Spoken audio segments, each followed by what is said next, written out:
afternoon. You see there, Limoges. We finished there yesterday, and that little dotted line going round at Lal De Vassiviere. This is the overall standings at the moment. Indre, Varanka and Jalabert wearing the jerseys of the yellow for the leader, the polka dot for the King of the Mountains, and the green jersey for the points victor. Looking back into the start house then for Eric Breukink to commence his 46.5 kilometre ride round the lake. That's some 29 miles that he'll have to cover. And of course, Eric Breukink, a very great time trialist over the years, now concentrating hard for what is going to be a rather difficult circuit. It's been very miserable here, by the way, and I understand back in Great Britain the sun is shining. Well, we've had the lot here. It's bucketed down with rain. At one time the clouds came down and we could hardly see our hand in front of our face. The cloud now has moved, as you can see, which is allowing these riders to come round and everybody have a good look at them. But it's not too cold, except there's a bit of drifting wind coming through, which means that all the commentators at the finish point here are now clad in thick anoraks. We haven't exactly got our woolly gloves on, but we've got our hats on and long trousers. What a complete contrast as Leandro Sierra comes in here, the Venezuelan, in 15th place. And there you see on your screen Thierry Marie, the leader at the moment, the time that he's set up 1 hour, 1 minute and 11 seconds. What a contrast to yesterday with 36 degrees and just opposite our commentary point, at least 3 people just passed out in the heat and got carted off. And I went to lay down when the whole thing was over and done with because the traffic was so bad to get away that while I was lying there, policemen came along and thought that I was knocked out too. But I was just sort of recovering from the day and enjoying a bit of sunshine. But the day, vastly difficult conditions as Breukink prepares himself for this 46.5 kilometres. That's 29 miles round the circuit. Imagine what Marie's done so far. 1 hour, 1 minute and 11 seconds. That's just a fraction outside 29 miles an hour on the very tricky circuit on the way round. It's going to dry if the weather conditions get better as we go towards the back end of the race. And of course, as always, the last man off will be the fastest man, also the man with the shortest time on general classification. That's Miguel Indurain, and Miguel will be the last man to go. What we're seeing now at the moment are riders who are coming into the finishing straight who started actually at 2-minute intervals. We've just seen Breukink going away, and the gap between him and the next man to go, Dufaux, there will be 3-minute intervals, and that of course stops the riders catching each other. We've of course seen in the past Indurain's quite capable of pulling back a gap of 3 minutes on a time trial of this nature over this distance. But we should be sending our cameras out round the course to see what's going on here. Eric Breukink, number 62, just out of that start, has Dufaux next to go. And the fastest time, let me repeat again for you, 1 hour, 1 minute and 11 seconds for Thierry Marie. I'll give you the little time points that we're going to have on our screen here in case you've got a pencil and paper and want to jot them down. The kilometre 10 is the first time check that we've got on our computer here. And the fastest time we had there at kilometre 10 was from Didier Roux, R-O-U-S, and his time was 13 minutes and 24 seconds. So kilometre 10, 13 minutes and 24 seconds was the time for Didier Roux. Interesting enough, Thierry Marie, who's posted the fastest time so far, was 17 seconds adrift. So the fastest time at the moment of that kilometre 10 was Didier Roux in 13 minutes and 24 seconds, with Thierry Marie 17 seconds slower. The next time check is at 22 kilometres, and then Thierry Marie had really pulled the stops out. He was through there in first spot at 29 minutes and 31 seconds. You see how very carefully Breukink is going round and down towards the lake. There's a bit of a drop just after the start point to take them down level with the lake, and none of these riders want to start throwing the bikes around too much because it's still rather damp and they don't want to come a box of tricks. You can see also as they're going across this bridge there are patches of rain and patches of dry where the wind has managed to move some of the damp off the surface, and he'll be then sort of taking a clockwise direction, moving round to the right. Well, that's broken Chatiwat. That's the position at the moment on general classification. 1 hour 1:11 is the fastest time so far. Marie Colombo second at 27 seconds, Simon at 1:25. That's at the end of it all. I'll take you through the 22nd kilometre where the time was 29:31. Thierry Marie then was in the lead. De Las Cuevas was equal to Thierry Marie at the 22 kilometre mark, absolutely spot on the same time, whereas Colombo, who's now second overall, was some 2 seconds in arrears. By the time we got to the 33 kilometre mark, the best time there, Thierry Marie, 41 minutes and 55 seconds. So Thierry Marie now well and truly in the lead, 41.55. as we're looking at Lal De Vassiviere back ready to start, and there he goes. So 41.55, the time at 33.5 kilometres, and that was Thierry Marie was in the lead there. Colombo was second at 17 seconds. De Las Cuevas had dropped back to 25 seconds into third spot, and by the time we got to the finish line, Thierry Marie had put the fastest time up, which you've seen on your screen, at 1:01.11. Colombo was, that's not the fellow with the Mac, by the way, he's a bike rider, not a detective. Colombo was in second spot at 27 seconds. Simon is our third Pastamone, 1:25, and I didn't jot down the time of De Las Cuevas. He's faded into obscurity. He's not on our top 5 at the moment at the finishing line, so he took a right old pacing towards the back end. Haven't had any information as to whether he survived the course or whether he fell off or something, but this is the time there, 1:01.11 to beat. Bruno doesn't seem to be too worried about that one, and you can see down the right-hand side, 54.55, Gianni Bugno, 1:07. Well, he wanted to win a stage in the Tour. He's had that fever, which has caused him some trouble, and he's obviously just coasted round. And I wonder if he's going to set his mind for the stage tomorrow. Look at his face now. He doesn't look too troubled, does he? And I was rather thoughtful yesterday. He did try to go away with that leading break yesterday, that he was looking for a stage victory yesterday into Limoges, and I wonder if he's going to have a go on the Champs-Élysées tomorrow. Looking here at Lal De Vassiviere. The conditions have not been particularly good at all this morning. In fact, if the cameras go sweeping round, you might see some people who yesterday, thinking it was going to be a nice fine day, have come out to the proceedings, and suddenly down came the clouds, and they've been searching for anything to keep themselves nice and warm and out of the rain. And they've got themselves plastic bags and they've stuck them on themselves, cut armholes through it. And in fact, reminded me of that film, The Bin Man Cometh. It's a rubbish film, so don't go and see it. But nevertheless, these people out here, some of them getting very, very cold indeed when they didn't bring the right sort of clothing. You see the wind they're blowing from left to right. It's a somewhat northerly wind, starting out this morning by being about 10 km per hour, should be 20 km per hour by the time the fast men get out in the course. And here the Union Jack fluttering for Maximilien Chiandri, 1:04.13, stage victor already this year in the Tour de France, to go with his stage victories in the Tour of Italy, coasting in 1:04.22.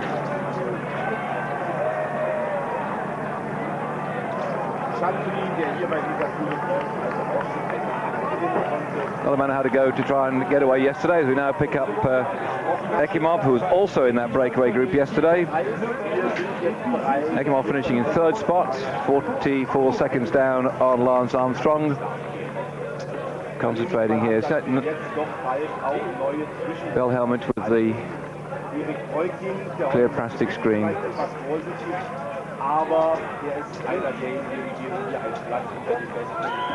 There he goes. Well, last time we're going to see in the Tour de France, tomorrow will be the final day, of course, the Novell team colours. Jean Ras still searching for a fresh sponsor for his team. Martin Dembacke, another man you can see, well, I'm not surprised he's 1:07 here, because he was in that breakaway group yesterday that came thundering in some nearly 8 minutes up on the main group. He finished in 5th spot yesterday, Martin Dembacke, the TVM rider. And some of these lower place riders will just ride the thing round today, and then they've got to go back down into the area where all the riders are waiting for the start. Jaskula here, well, he's a little more spirited in his attempt. Jaskula 1:03.42. That's in 11th spot. Still Thierry Marie in the lead. They'll go back down to where the team vehicles are, get themselves sponged down into their tracksuits, and much of the interest really is just in the top 10 riders, and in particular the battle between Ries, Zuller and Indurain, and just to see if anybody can topple Indurain as the time trial specialist. You can see how tricky this circuit is. It's a great shame really that the rain has made it so tricky, because as we had with the problems on the first day when Chris Boorman crashed out, fortunately here the road's somewhat rougher. You can see the surface yourself almost. I've had a good look at the actual road surface, and it's quite rough in places, so a lot more grip for the riders. It makes it a lot slower, but under these conditions it is a lot better. Some of the riders have trundled around the course now to look at all sections of it, but you can't very easily remember this course. It just twists and turns all around the lake, and it makes it very difficult to understand and remember the whole thing anyway. But certainly by no means as slippy as the prologue time trial that we had there at Saint-Brieuc just some 3 weeks ago.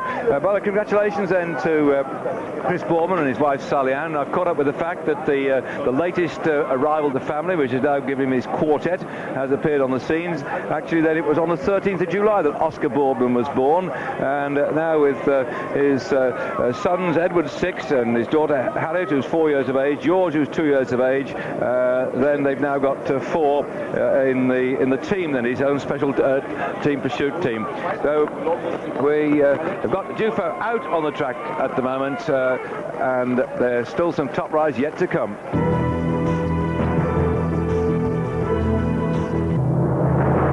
Eurosport Live.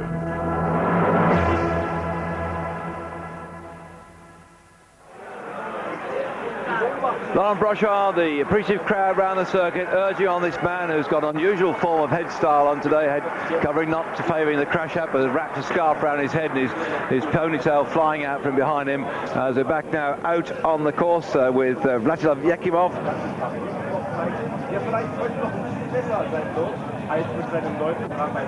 Should see quite a tiny rider for Yekimov today. Well, that gives you some idea of the intermediate times. 22 kilometres, they've now got Brochard in front of Thierry Marie. And yes, that's confirmed it. He's now 9 seconds back, Thierry Marie, Dallas Cuevas and Marie equal at this particular point. But when we got to the finish, Marie still the leader at 1:01.11. So let's see what Laurent Brochard could do. Brochard, in fact, was the third fastest at the 10-kilometre mark. He's going that bit quicker. And we're going to find, I think, some of these riders starting very quick indeed.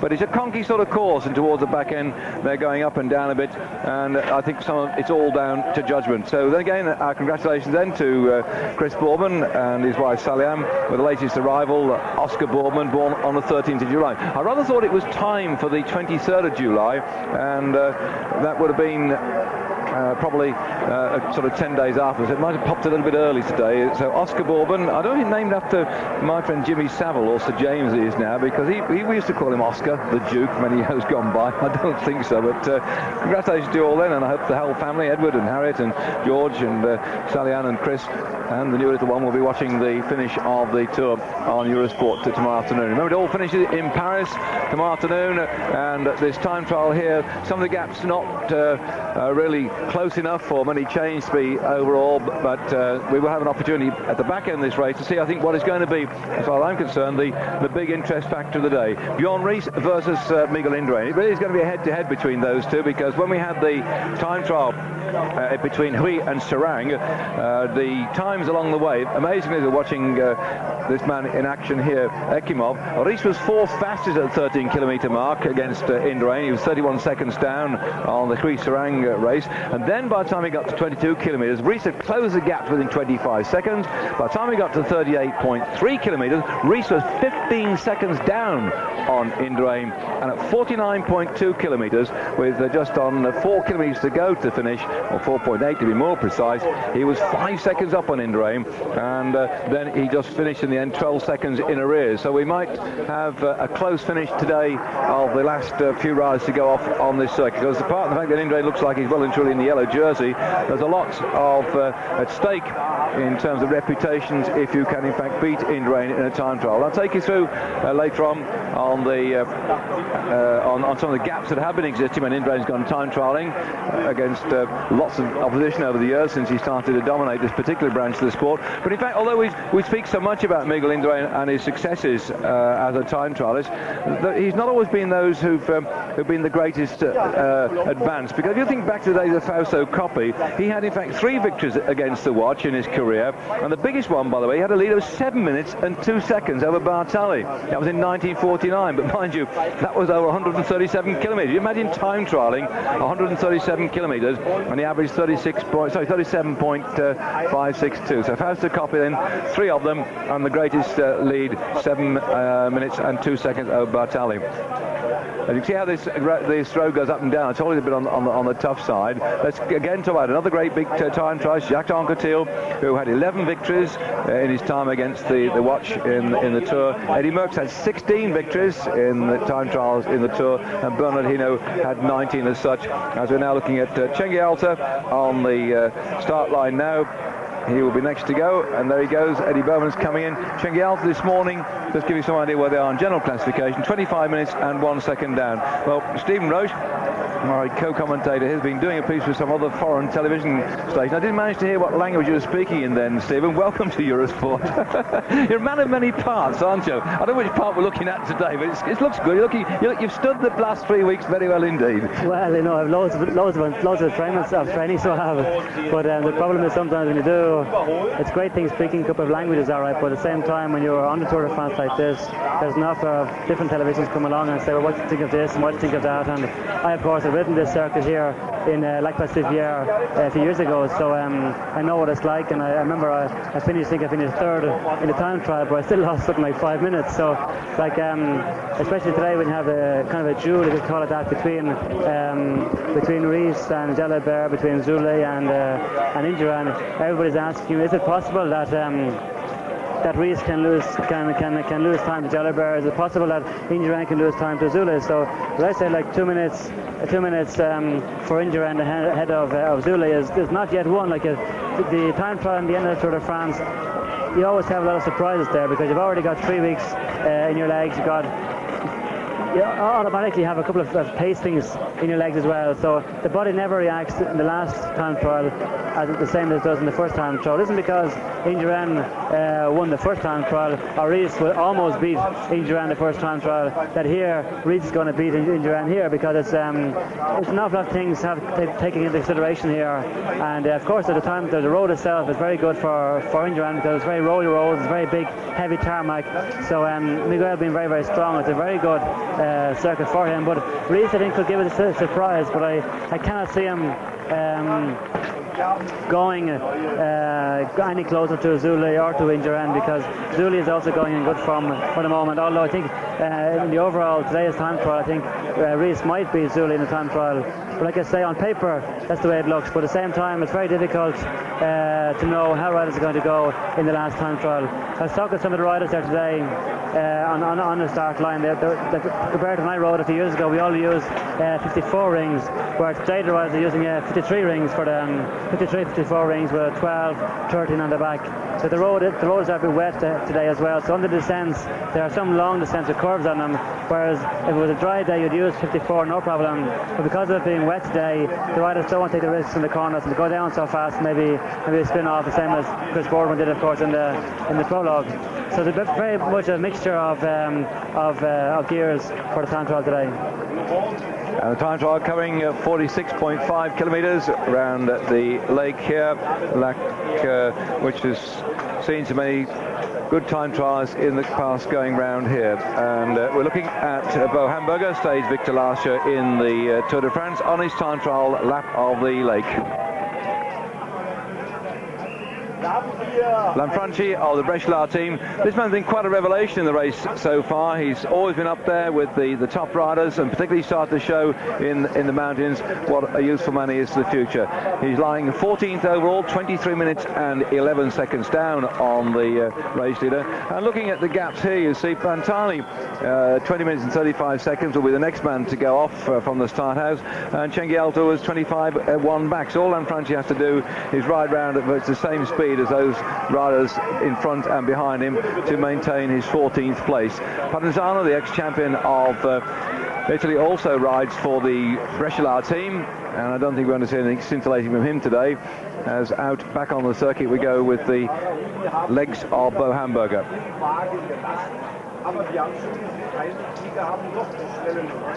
The Danish trio, Bo Hamburger, Jon Rees and Jeskis Kibbe still in this race. We're down now to just 115 riders. We lost 74 riders in this race. I think it's the greatest number that have dropped out of the Tour de France. That in fact is 39.153% of the riders have dropped out of this race since we started just on 3 weeks ago with that prologue time trial. Just give you some idea how hard it has been. It's also been one of the fastest we've had so far. It's 38.962 kilometres per hour. That's 24.35 miles an hour for the distance covered so far. We've now covered 3,433 kilometres, and that works out at 2,145 miles. By the time we finish tonight, it'll be 2,175 miles, and they're averaging about 24.5 miles an hour. When you take into account that we had that one stage in the Pyrenees with respect to Fabio Casatali, they all just coasted along. We had a very slow stage indeed. Then you realise just how fierce and vicious this battle has been this year. So there's going to be some very, very tired legs when they get back into Paris tonight. No, sorry, well, they get it tonight eventually, and for the race tomorrow. And I say eventually tonight because we've got an awful long way to go when we finish. Even the riders won't see their beds much before midnight tonight. They do have a very special way of taking them out of here in coaches down to the town where we have just finished last night at Limoges, that centre of the porcelain and pottery industry. They will go down there and get onto the old train, and the train will then take them up ready for the stage tomorrow. But they're not expected in fact to be much before about midnight into the hotels, and the same is for the rest of us who are going to have to drive up. It's something like 370, 380 kilometres. We're talking about the thick end of 225 miles of driving when we finish here at about 5, 6 o'clock tonight. Did you say, poor chap, won't see his bed before midnight. Well, that's the name of the game. In fact, my Rover car's got 7,300 miles on the clock, and it started out with 3,000 miles on the clock when I picked it up from Gaydon. So it's already done 4,500 miles, which is about twice what the riders have done, because they have to go backwards and forwards to and from the hotels as well. Pantani, complete with the hat. I should have thought he might take it off, and his ball here would make him go a lot faster, but the relaxed figure Pantani, 13th on general classification. He finished 13th yesterday when he broke away from the pack, surprisingly enough, to chase off and fill the gap between the breakaway group of 12 men and the main field out on that stage into Limoges, won by Lance Armstrong of the Motorola team. Machia here, well, you can see with the way his legs are going around, he's not too happy with this one. The Colombians aren't always the world's greatest time trialers, as we're now looking at Andrea Taffy. Again, he was in that break yesterday. One of the people that were charging away in that break yesterday are bound to be feeling the effects of their legs, because they rode very hard indeed. But Taffy could just about stay in the top 20 at the moment. 104.42 his time, an average speed of 43.122 kilometres per hour. And remarkably, the sun has come out. Isn't that jolly good? I'm very happy with that. We've got a bit of sunshine on the backs of the ride. That'll warm the not only the atmosphere a bit more, but it will certainly help dry out the track for the faster men later on. So Machia not really too happy with this little lot, just trundling around here. This morning on general classification, Machia was in 16th spot, 30 minutes and 33 seconds down. He'd been having quite a good tour, but began to suffer a little bit towards the back end of the tour, and now here he is then in that 16th spot.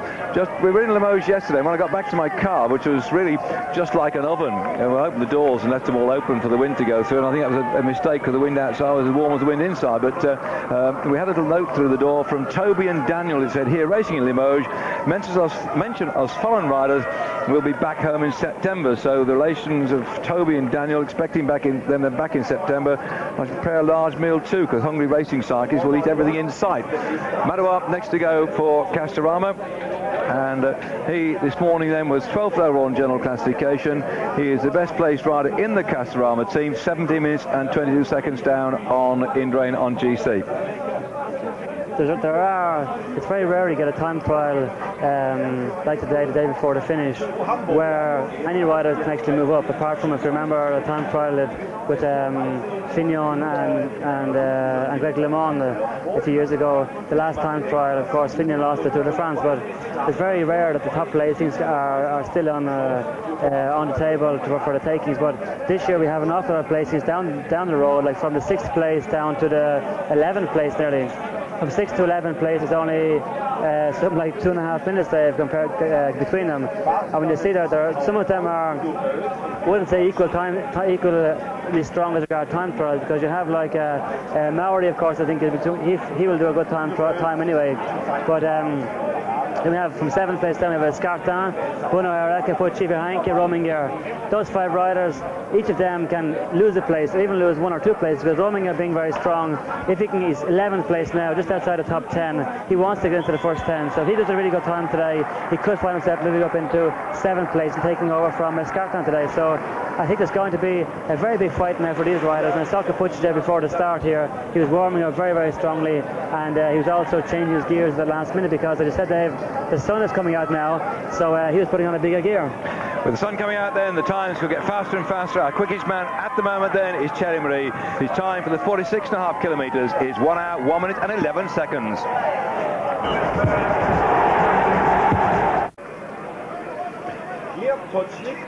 The next man to start will be Richard Veronk. Tony Rominger is now out on his way round. We're looking at George Toshnik, the up-and-coming young Austrian rider, coming in here 1:04 and a bit. Thierry Marie's time still 1:01.11, the one to beat. It's a fantastic time done by Thierry Marie, being off one of the front runners, because the weather was also very, very bad. Like now we have a weather now, whereas there's very little fog and it's not raining anymore. But when Thierry Marie went off, it was raining very, very heavily. So it's a very, very good time for Thierry Marie. But even still, it's a good time, but the speed is not actually up. It's a very, I look at this kind of circuit here, looking at a profile in the paper, looking at a profile in our program. It doesn't look very, very steep or very hard, but it's all this heavy gravel stones. It's tarmac at them. It's very, very hard to get it right. See some riders here losing 9 minutes and some 46 kilometres. Like, it's time can be lost very, very easily, because you feel like you're stuck to the road all the time. And Stephen Hodder had a word with him out there, and he said he might come in and join us at the commentary point later on when he's recovered. We hope so anyway. As Lance Armstrong comes in, the hero of that stage victory into Limoges yesterday. The photographs in the papers of him pointing to the sky. You saw it on television as well, I've no doubt about. When Lance Armstrong yesterday rode himself into the ground to win that stage. A superb, well-timed attack, 29 kilometres from the finish, gave him that stage victory. His second stage victory in the Tour de France. That was yesterday. Today, Lance Armstrong finishes in 18th spot at the moment. 1 hour and 3 minutes was his time for that one. Well, it's still a very tasty ride, actually, because he took an awful hard ride yesterday. He rode himself into the ground, and he's obviously tried quite well today. Brunel coming through. Sorry, breaking my mistake. Yes, we've seen Brunel finish already. In fact, they got his time wrong at one time. They said he went to on our screen. It said he went through 10 kilometres in 8 minutes and something. We just couldn't believe it. Oh, he's actually on key. I'm just saying that we were speaking to Stephen Hodge when he was coming. He might come and join. We'll find a little seat to put him down here, and then we can have a bit of a chat for what it's like out there. Come on, Stephen, come and join us. Right then, now then, as Lance Armstrong just finished, settle yourself down, get your breath back then, and we'll just wait and see. There's nothing spectacular going on there at the moment. I'll have a little chat first of all, then Stephen can have a go as well, you see. So you just hold that microphone in front of you, and we'll chat here. As Jean-François Bernard finishes, that's a tiny ride to 1:02. Come on, Richard. Come on. Now he's your teammate. What's the atmosphere like in the Festina camp, Richard, in the polka dot jersey? Well, I mean, it's been very good. Obviously, you know, he's had the last 3 days to sort of relax and really enjoy the feeling that he's already won his polka dot jersey. This morning, obviously, now he's really thinking about trying to conserve his 10th place, which is not going to be at all easy. So he's been very serious and concentrated today and last night. Now then, Pucci here getting ready to go on this particular course. What's it like out there? Because it seems to be drying a bit now. What was it like when you went round? Oh, I had constant rain, so it really wasn't very pleasant at all. I think the guys are going to actually be pretty lucky, because the road's drying very quickly. I mean, just with the heat that we've had over the last few days, I mean, it means that as soon as it stopped raining, I've noticed just coming down here to see you guys that it's already drying out. Talk about that heat then, Stephen. What's it been like out there? I mean, we've just been sitting here cooking, but what about you riders out there? Well, we just were sitting there cooking as well. But you're riding a bike.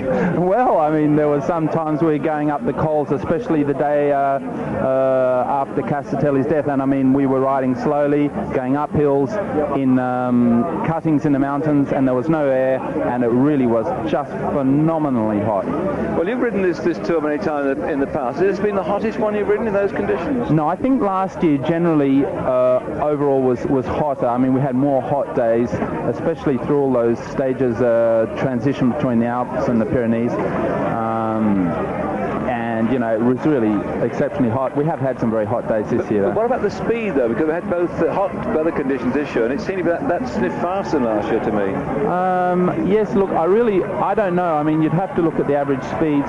Early on in this tour, we were lucky. We had quite a few days of tailwinds, and I think that's what made the average speed very high. Look, I don't know. The tour is always very fast. Yeah, second or third fast at the moment. Right. The tour is always exceptionally fast. I mean, you ask anyone who rides a tour, and it's incredibly fast. Hey, Stevie. Yeah, well, I remember I rode a few years ago. I rode altogether nine tours, and it was very fast. I can see every year people keep saying, "Oh, it's the fastest tour ever," but I think there's only so many years you can keep saying that. That's it. But on some days you go faster than other days, but the average speed in over the whole tour is try to push it off, Steve. This is a man here I've been talking about now, Lal De Faux. I've been saying he's one of my bets for the future. I keep saying, I know him a long time now, I think he has a lot of class and a lot of potential. Good intermediate time, yeah. So what do you think? Tell us your opinion of him now. How do you see him in the same team as him? Well, I mean, I've known him for many years. I think this year, I think he was really been in very good form. El Diablo's off now. But I think if he was going to do very well, it would have been this year. Once or twice he's cracked when I didn't expect him to. He's certainly got a lot of qualities. He's a good time trialer. He climbs well. Okay, and we'll see, I think, in the next 2 or 3 years how he develops. You know, I mean, they're very important years for him. That's why he's come to Festina, to have that chance to be more of a protected rider and a leader. You know, I think he's in the right atmosphere. I think the team will do everything that it can, you know, to help him along the way. You know, we'll see. I mean, you don't win the Dauphiné Libéré twice without being an exceptional climber and a good time trialer. Well, that kind of reassures myself, because I've been telling people every time we saw Laurent on the screen over the last 2 weeks, I've been saying, this is my man for the future. I've put a lot of money in this guy, a lot of hope in him, and I believe that someday he will just come up with the goods. I just say, you don't win 2 Dauphiné Libérés when you have got a little bit of something. And tell me then, what about Virenque? Virenque has been saying he's been doing a special time trial preparation to try and make himself better in time trials, and still he lost something like 6 minutes in the first time trial last weekend over in Belgium. Well, look, I think there's no secret. He'll never be a great time trialer. What he can try and do, though, is limit his losses, which I think he's doing better than he has done previously. He will always be a climber. I mean, you only have to look at you know, how small he is on a bike. He really is just pure and simply a climber, and I think his goal will always be to in the mountains, and then to try and lose as little time as possible, you know, to the time trialers, you know. Well, we're talking here to Stephen Hodge from the Festina team. His teammate Rochard has posted the fastest time at 22 kilometres, and again had been out there at the 40 kilometre point, just 5 seconds below Thierry Marie. So it'll be interesting to see what time he does when he comes in, because Marie went out when it was raining and put up the first fastest time. We got 1 hour, 1 minute and 11 seconds. Johan Brunel coming in now, took the yellow jersey into Liège when he won the stage there, and held it on his back through the time trial, but then lost it to Miguel Indurain, who's kept it ever since then. Time for Brunel, 1:02.20, puts him in the 5th spot. Still Thierry Marie in the lead, 1 hour, 1 minute and 11 seconds. Stephen, I understand that they're waiting now for the next Friday. This is Buonaora, I presume, next to go. Yes, it is Buonaora. That you developed into a bit of a television star and producer of some sort of. What was this thing you did with a camera on the way down on that day off? Yeah. Well, it all started. I think they asked me on one day when we were all presented on the post-race show. They asked me to present all the team riders, which I did. Then during the last time trial, or when I'd finished and it was still going, they rang me and said, "Look, how would you be taking a camera, you know, a small video camera with you on the transfer day, and giving us an idea of what it's like from the Festina team's point of view," which I did. And you know, and there are a lot of things to laugh about from the rider's point of view, you know, a huge amount of press and cameras that are around, and so I played that up a lot and pretended I was a colleague of all these cameramen, you know, and I'd go and film them and say, oh look, here's another colleague of mine, and playing it up to the public too and saying this is your special reporter Hodge, and you know, I mean, it went down very well, and I've received a number of letters saying, you know, it was great. I also had the chance to show off my beautiful little daughter, which was you know, a bonus for me, and so, you know, I mean, it created a big hit, and they've played it twice now because of the reception that it got. When you say they played twice, where have they been playing it? Not in a darkened room and charging money to go in. Where are they playing it? They played it a couple of days after I'd actually done it for them. They played it just before the direct telecast of the stage finish, and then they replayed it again at the end of the Journal de Tour in the evening following a stage about, I don't know, 3 or 4 days ago. We've got to watch ourselves here, Stephen. He's not a good bike rider. He's a television producer, an interviewer, and a comic at the same time. Let's talk about Pantani, but your teammate. David, I spoke to him also before he took off. He didn't even go around the course this morning. He said, oh, Stephen, no, I'm finished. He said, what gear have you got on? He said, oh, whatever gear the mechanic put on for me. He said he wasn't going to give it a go. I said, well, you should have a go for your own information to kind of see how you go at the end of a tour. So he said, no, Stephen, all I want to do is get to Paris now, he said.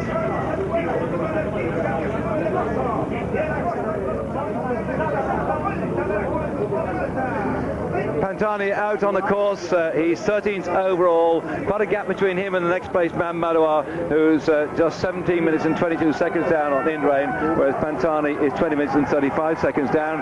And watching Bo Hamburger coming in now, the fastest time you see there. Laurent Brochard 29.23 at that particular point. Wait to see if Brochard, when he comes in, can topple Thierry Marie from the lead, who went down a fantastic sizzling 1 hour, 1 minute and 11 seconds. The fastest time we got today for the 46.5 kilometres. That's 29 miles of racing. Imagine that, just 1 minute and a bit outside the 29 miles per hour for our fastest man. Looking back now at the 10 kilometre time, well, in fact, Thierry Marie wasn't particularly quick there. He got quicker and quicker as it went on. So, presuming this course then is all about judgment, as here Pantani on his way around. Just one thing, Stephen, did you have a chance to ask him what the hell he was doing yesterday, going off on his own, riding in for 13th place in no man's land? Actually, what he was looking for was trying to mark some points in the Combativity Awards, because you know what, there is 100,000 French francs for first place in the Combativity Award, 35,000 for second, and 25,000 francs for third place. And he is reasonably well up there now, so we thought, well, if he could go like that, he might get a few more points for it. So, unfortunately, he didn't even get 1 point for his effort yesterday. Thanks for explaining that, Steve, because I had no idea what he was doing when we were in the bunch and we saw him go up the road. Myself and Dave were commentating, were saying, is that Camp Pantani? What is he? Must have told there's an uphill finish or something, because we couldn't see any real reason for him for doing it. But you know, so he didn't get anything for his trouble. And I mean, and we knew he's been feeling very bad too, because in the day when we went slow, he was off the bat wanting to stop, and his director actually really had to not fight with him, but really encourage him to stay on his bike. One day he came that close, you know. But I guess I was embarrassed, because Pantani was going for the Combativity Award. It was actually sponsored by Coeur de Lion, who are actually sponsoring me here as their kind of the PR man here in the Tour de France. So like me not knowing what he was doing and where he was going for, like, it was a bit embarrassing for myself. But anyway, the jury of 5 people, who are Jean-Marie Leblanc, Philippe Bouvet, Jean-François Pêcheur, there's 5 of men in the jury, didn't even give him 1 point for what he did yesterday. So he was very kind of, he was slagging me last night in the hotel when I got to him. Well, he's actually leading on the young riders list anyway, Pantani. He's just ahead of Hamburger. Zberg is third and Armstrong fourth. That's in the classification, of course, and Pantani is not likely to be caught by Hamburger, who's 31 minutes 5 seconds down on Indurain, whereas Pantani here is 20.35. So he's reading on the Young Riders Award. Pantani, Hamburger second, Zberg third, Armstrong fourth, et al. There are some 18 young riders left out of the 29 that started. Yes, Stephen? Sorry, too many Stephens here. Stephen, earlier on in the programme I was saying that the gears the riders were going to use, like whether it's going to be 54 ring, 53 ring, whether it's going to be 11, 12, 13, or whatever, I felt that that the rider shouldn't go too high on the gears here, because it was very, very rolly roads. The tarmac at him is very heavy. You yourself, being not a specialist in time trials, but a good time trialist, and when the gun was put to your head, what gear do you reckon the big guns will be riding today? Well, in our team we had a 48-54 front setup, and we had a 12-19 or a 12-21 at the back.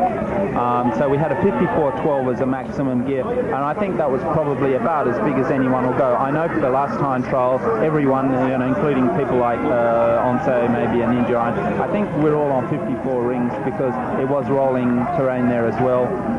And when you're always coming up off climbs, you need to be able to get your bike going again straight after a climb. Relance, you need to, I don't know how you say that in English actually, relance. You can say it for me. Right. You're asking me. Ask Dave. Dave will tell you what it's like. And here's Armand Broche. This is one of our very good young riders, Laurent Brochard. He came from Castorama, and he's going to try and beat that time. He was in fact faster than 33 kilometres, 3 seconds faster than Marie. It looks like he's going quicker and quicker as the road dries out. It's 1:01.11 to beat. Is he going to do it? He's out the saddle now. It's 1:01.10, and he's just going to go outside it. What a great disappointment. He faded coming in on those final few kilometres, but he's gone into second place then. 1:01.16, Laurent Brochard. Well, tell me, Steve. Fantastic. Look at all these boys here on their special time trials bikes, all the equipment and everything else. Laurent Brochard's after doing a great ride there, but why did he decide to ride on a normal bike? I'm sure, like, he didn't just decide in the last few kilometres he was going to open her up. Like, he was going good from the start. He was ahead in all of the time checks. But why did he decide to ride a normal bike, Well, I think when they went around the circuit this morning, they decided that with the weather and the rain and everything, as Indurain decided to in the prologue, that they would ride normal bikes, Now, Richard Virenque said, no way. He said, I'm going all out for this time trial. Even if it's pouring with rain, I'm going to ride my time trial bike. And I think it probably would have been better for him, But I think he would have had tri-bars on, did he, Brochard? No, not even tri-bars. Not even tri-bars. Very, very classic bike, Very classic bike. Well, that's a real shame then, because that counts for quite a lot over a 46k time trial. Well, as Berg comes in now, Thierry Marie still in the lead, 1:01.11. Second place, Brochard, 1:01.16. But out on a course at 22 kilometres, we've been lambasted sometimes the Colombian time trials, but at 22 kilometres, remarkably, Mejia is leading now, 28.48. That's faster than Brochard in second place, and a lot faster than Marie as well. So we could see a complete change on the leaderboard, but at the moment still Thierry Marie is the overall leader, 1 hour, 1 minute and 11 seconds.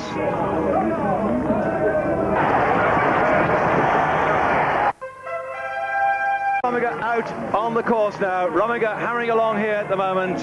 Well, he could really jump up the leaderboard as he started out this morning. Looking at the general classification, he was down 11th spot, 15 minutes 41 seconds down on Indurain.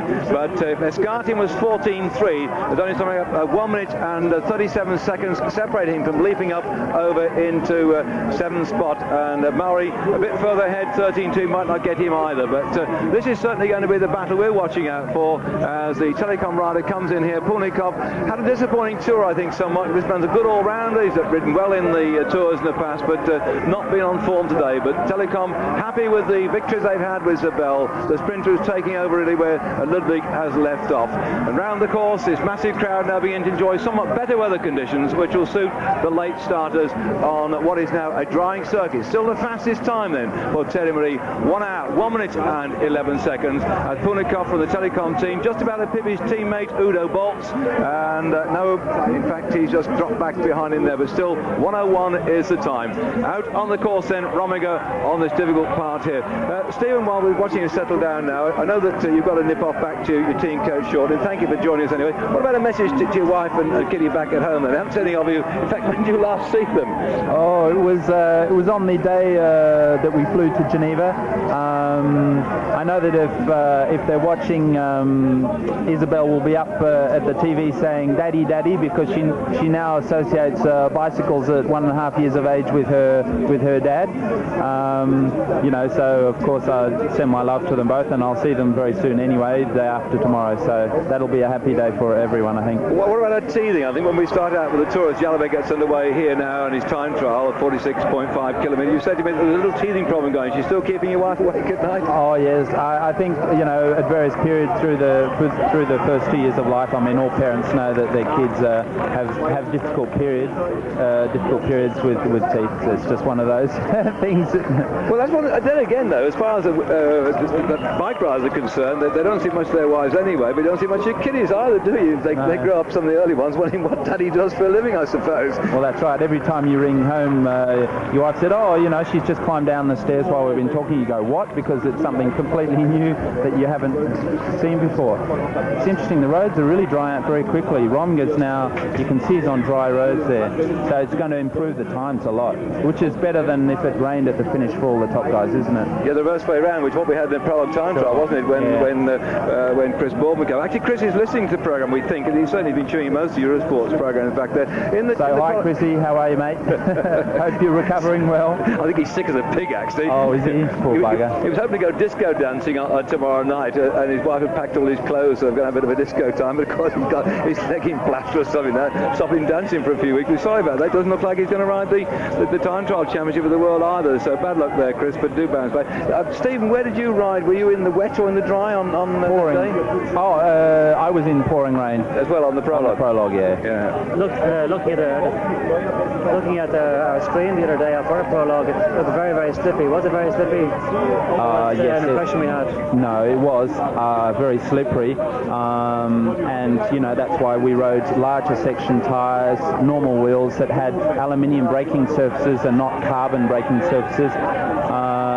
I was really honestly quite surprised. We all knew how much Chris wanted to win the time trial, but I really was surprised that he rode such a small section tyre on a disc wheel. I mean, I wouldn't have risked my life like that. And it was a really unfortunate fall, Well, we all send our congratulations to Chris, and he's having an enforced rest. Actually, I think it's 13 years since he last had a holiday, so they wouldn't really like to have one forced upon him, but it's giving him time. And I think somewhere I read that he'd lost a lot of weight too. I thought when you stopped cycling, you put weight on. I certainly did. I've been spending my time losing weight. So the right day, I put weight on myself. Bjorn Rees now is starting off. Rees now, of course, he's going out to defend his third place with Jalabert breathing down his neck.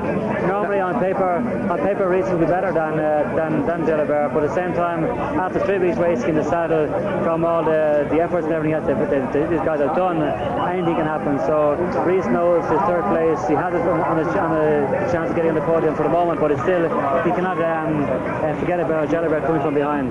Now, I know you've got to pop off. We see Rees in that top left-hand corner. We've been quite surprised by his performance this year in the Tour, Stephen. This is Stephen Hodge. You've ridden alongside him in the past. Well, how do you rate his performance this year? Well, it's been exceptional. It's not, when you look at the history of the season for a particular rider who may be going very well, Richard, come on. He's been sick a lot this year, Rees. He's therefore in a much fresher state than he would have been if he'd ridden like Rominger did the Giro, for instance. It's no secret, when you've had an easy start to the season, relatively speaking, in terms of number of racing days and intensity of your workout, you're definitely going to be a lot fresher. Indurain's proved that time and again, and especially this year when he hasn't participated in the Giro. He's had a much quieter lead up to the Tour de France, and I mean, you can see it. I mean, he's just got an incredible amount of force and freshness in his body that riders who have been through the ringer of the Giro, because this year it was just pure torture. He's got this freshness which other riders don't have. Rees, Indurain, and a couple of other riders. Richard Virenque also has done the French program and avoided the big races like the Giro. In effect, having a less hard workout in some senses to the guys who have been through the Giro and the big races. Of course, they changed this year. We used to have the Tour of Spain, then the Tour of Italy, then the Tour of France as such, the Volta Giro and the Tour in that way. Now with the Giro coming on, and then we've got the Tour de France, and then we've got the Tour of Spain latterly at the back end of this one. First of all, are you going to ride the Tour of Spain? No way. 2 big tours this year is fine. This is one guy though who's an exception to the rule, Madouas. He's been riding exceptionally well in the Tour, and he was going exceptionally well in the Giro. So you know, there are some exceptions, but I think you're going to find that all these riders who have really ridden 2 big tours already, they're just going to wind up their seasons pretty soon. Okay, well, one final word then from you about your mate here. Oh, hang on, we're back in just a moment. So Veronk still out on the course.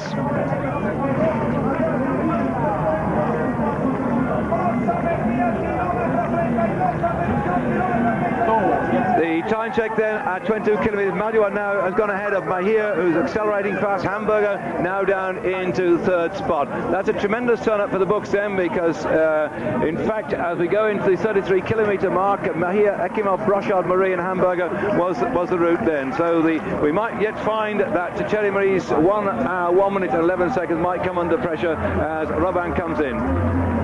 We see Jean-Cyril Robin coming in once again on a normal bike. I think it was a very important error on their behalf on this stage today. Whenever about driving the prologue on a normal bike, I think the corners of today's race were good enough to be able to ride on a time trial bike. We see Alex Zule taking off here, who seems to be also on a semi-normal bike, which is very, very strange, because Zule is going for a time today as well.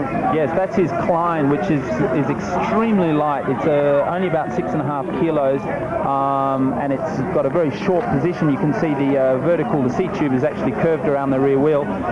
Richard, as I said before, you know, he said, no, I want my time trial bike. He's on it, and I hope the decision of Robin and Brochard, they won't regret too much, because really you do win, you do gain time with a time trial bike, and the course perhaps wasn't as dangerous and as winding as they'd all convinced themselves it was going to be. So I really, you know, in a sense, it's a shame that they may have lost some time, and they've done exceptionally good time trials. Well, the times they're doing at the moment, like it would have been, let's see, Rominger here is almost 1 minute faster than Madouas. Well, that's what you would expect. Tony is one of the best time trialists in the world.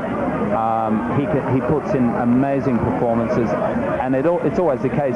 Rominger, Indurain, Rees, they go through the controls, and you just sort of, you have to blink twice to realise the time that they're taking off everyone else's, you know. And this is amazing too. Mahir faster than Ekimov and faster than Brochard. We've been saying odd things about the Colombians time trialling, but nevertheless Mahir now has gone through the 33 kilometre point faster than Ekimov, faster than Brochard and faster than Marie. But I remember Mahir winning a time trial in the Dauphiné some years ago as well, so he can time trial. He hasn't been putting in the performances, and recently, but I remember him winning a very, very hard and fast time trial in the Dauphiné about 3 or 4 years ago. Everybody started asking themselves the question, how can it be possible? But he was doing a very good time. And he always has been very, very good in time trials. And Richard Veronk here, 25 seconds. This time trial bike he's got, it looks like he's got an ovalized tube on the top in which he's put his little calculator and an ovalized or rounded one down to it. It's an unusual shaped bike. That's a Peugeot, isn't it? It's a new design that they're trying out. I guess it has some properties similar to many of the very, very recent machines that we're seeing. It's a small triangle frame. You know, they've cut down the triangle. Oh, Richard misjudged that corner really badly. One of the problems there was also the fact that you see the road, the black part of the road here, because the road is still damp. So you've got a damp surface and a dry surface, where your line is different. When you're going into a corner and it's dry, and all of a sudden you see it wet, you have to back off somewhat because the damp part can be sometimes very slippy. And Indurain now knows the roads are getting better around the course. This is the man, a superman when it comes to time trialling. We have the time checks as he goes round. We've already seen that Tony Rominger has been posting the fastest time. Although Rominger only went through the 10 kilometre mark, 7 seconds down on Escartin, 6 seconds, 1 second down on Maori. Certainly at 22 kilometres, Rominger was in the lead, 27.56. He'd knocked nearly a minute out of Madouas, a minute out of Mahia near enough, and Hamburger 1:16 back. So now Indurain on his way round here on a low-profile time trial bike has got to try and win this one, because one or two people are after his scalp. But it's peculiar that he hasn't taken the same bike that I took in the time trial last week in Liège.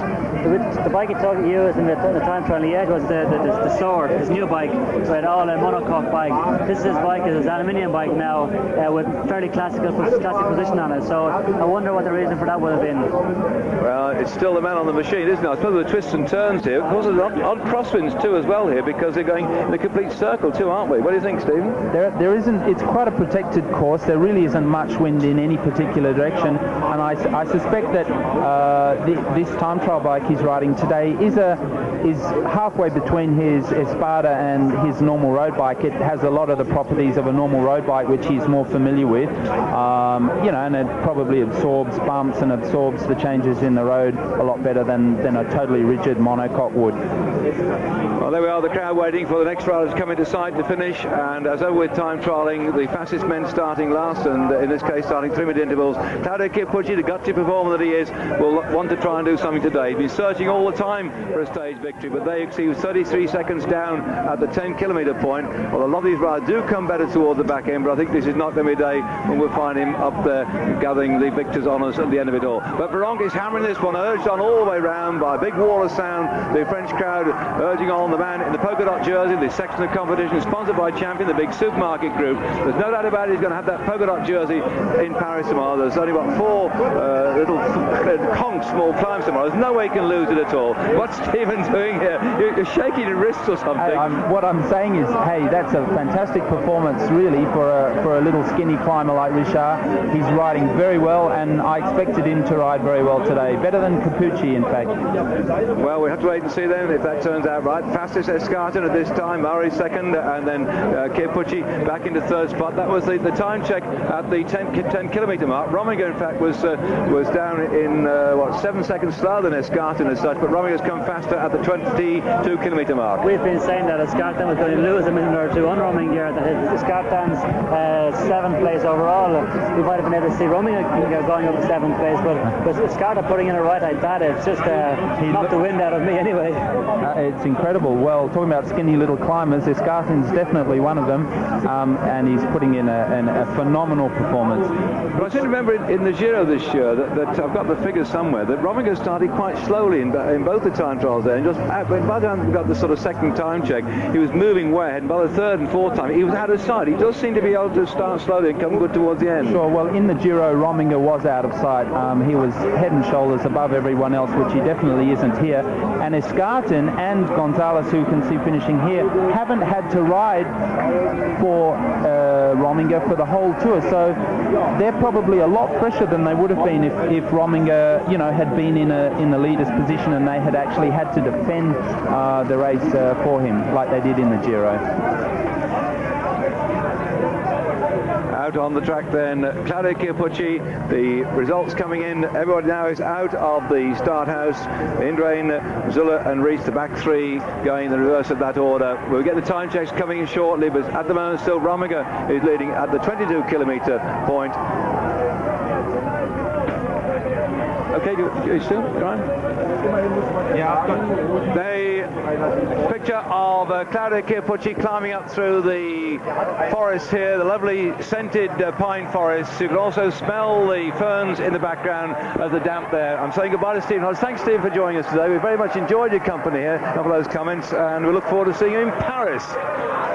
Good man, thank you very much indeed. That was nice to have Stephen Hodge with us from the Festino Peugeot team to put us in the picture. Just come off his bicycle, and of course we don't like to keep him here too long. They get rather stiff sitting around here. Eric Breukink going after that third place. He's got it 1:01.17. We haven't been seeing much of his time checks, but certainly now 1:01.17 into third spot. As I saw, the average speed there for Breukink was only some 48 kilometers an hour. They're very slow times for a 46-kilometer time trial, but it's because the roads, you can see the roads are very, very small.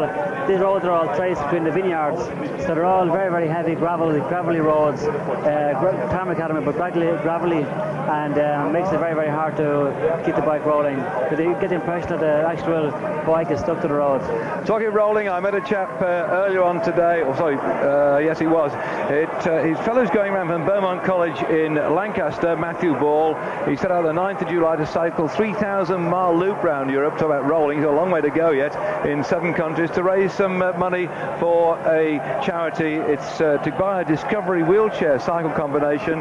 These are made by a chap called Mr. Taylor in Redditch in Worcester, where they attach it to a bicycle, and you can have a wheelchair in it, and they can actually be taken for a ride. So that's a very game performance that is being undertaken by Matthew Ball. We wish him the best of luck. Out there then, Escartin is still in the lead. This is a phenomenal performance, isn't it? It's at the same time as Jalabert. Yep. Jalabert is doing a very good time as well, because Jalabert must be ahead of Rominger then. Well, at the first time check, you're quite correct. After 10 kilometres, Escartin and Jalabert equal, 13 minutes and 1 second. Maori back behind them in third spot, 6 seconds in arrears. Gotti 6 seconds in arrears as well, and Tony Rominger going fifth at the moment, 7 seconds back. But that was at the first 10 kilometre time check.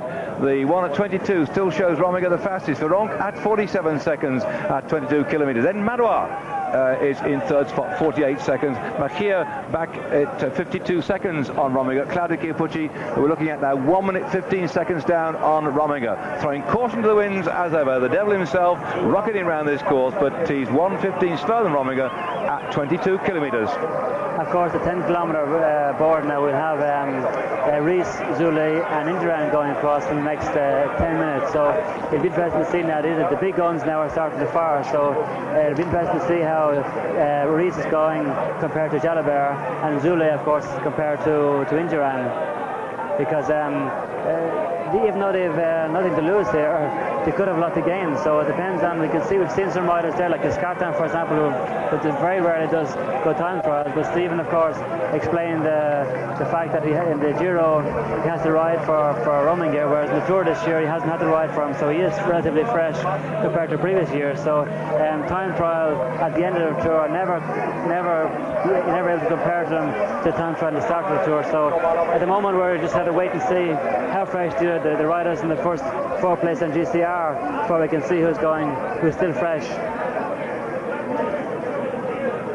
Looking at Eric Broeking coming in, his time 1 hour, 1 minute and 17 seconds for the 29 miles, and that to put him then into third spot behind Brochard. Murray still our leader, Brochard second, Broeking third. That's at the finish line at Lal De Vassiviere, where the time trial is taking part today, and Laurent Jouffaut 101.40. He's just trying to stay inside the top half dozen places, but the fast men are still yet to go on this course.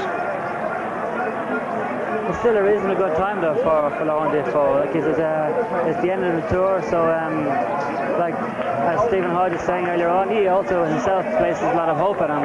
As we were saying, you don't win 2 Dauphin Libres if you haven't got a little bit of class. So he's at the age now, 26 years of age, so now's the age of maturity of a cyclist. So I think we're going to see more of him over the next few years. Hernan Bonaora, who again has been one of the revelations of the Tour. He rode in the Tour of Italy. He came into this race and he was not prepared to sit in the bunch and coast around and just wait for the big mountains. He's been several times in breakaway groups at the moment, Bonaora, the Colombian rider riding for Kelme. Well, if you remember, only a few days ago, Bonaora was actually 23rd place overall on GC. Now he's gone to 8th place overall. He's also leading thanks to the efforts he's made on attacking and getting away from groups and riding so aggressively. He's also leading the Curtin Leon Combativity Award, the Super Combativity, which is the overall, which is very, very important. And also talking of awards, I noticed that the Bontempi people, that's not Guido, it's the people who have these musical instruments. They won the Caravan Publicitaire prize. Bonduelle was second and Thiert was third. We don't have a chance of seeing on television that lovely cavalcade that goes in front, but they've awarded points and they've treated everybody this year, tried tremendously well to put some interesting vehicles in the cavalcade, and Bontempi's cavalcade entry has got 48 points, and they're the first on the classification for the cavalcade.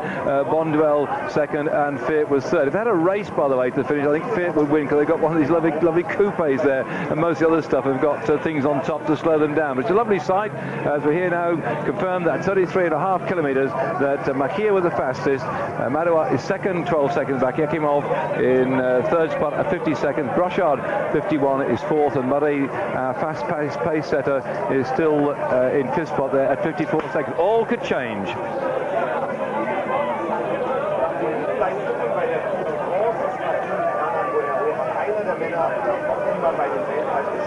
A little bit of catching going on here at the moment.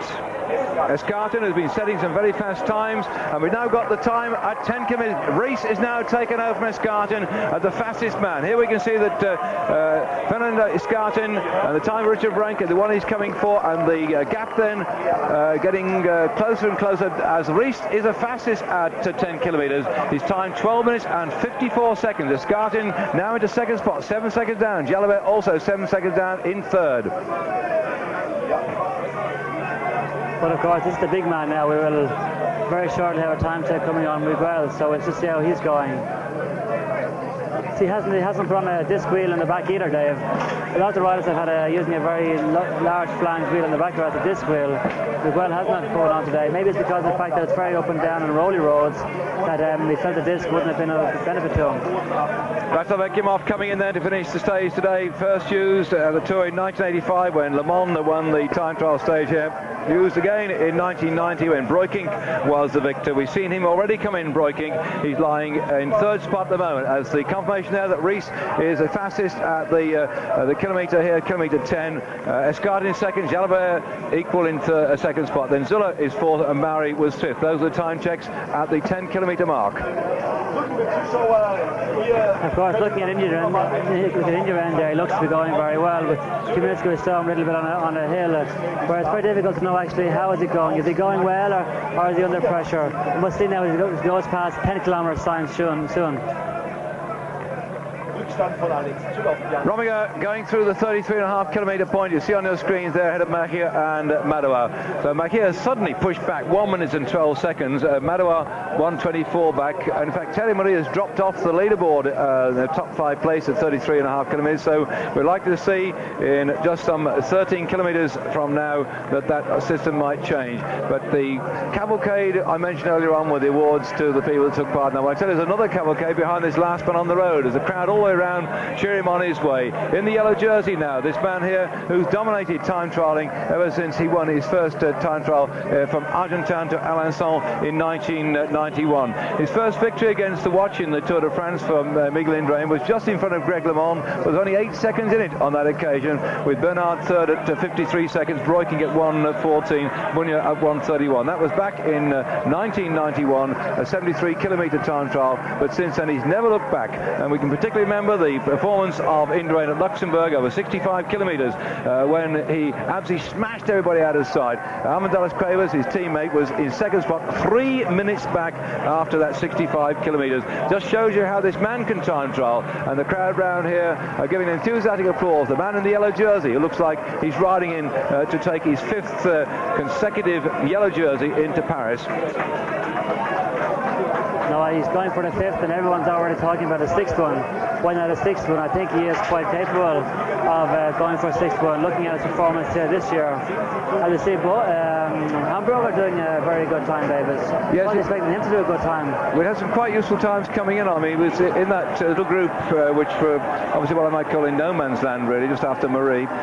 And oh yes, we've got it now. Indurain is in fact at the 10 kilometre point, 10 seconds up on Rees, and Escartin 17 seconds back, equal with Jalabert. Zuller at 20 seconds. So already now you can see on your screen there that Indurain is beginning to say, look, you know, I may have had a fright of my life at Huita-Sarang when with just 5 kilometres to go, Rees was some 5 seconds up on him, but he's now beginning to hammer the whole of the field. And the big thing is, of course, that Rees now 6 minutes and 9 seconds down is not going to be a serious competitor.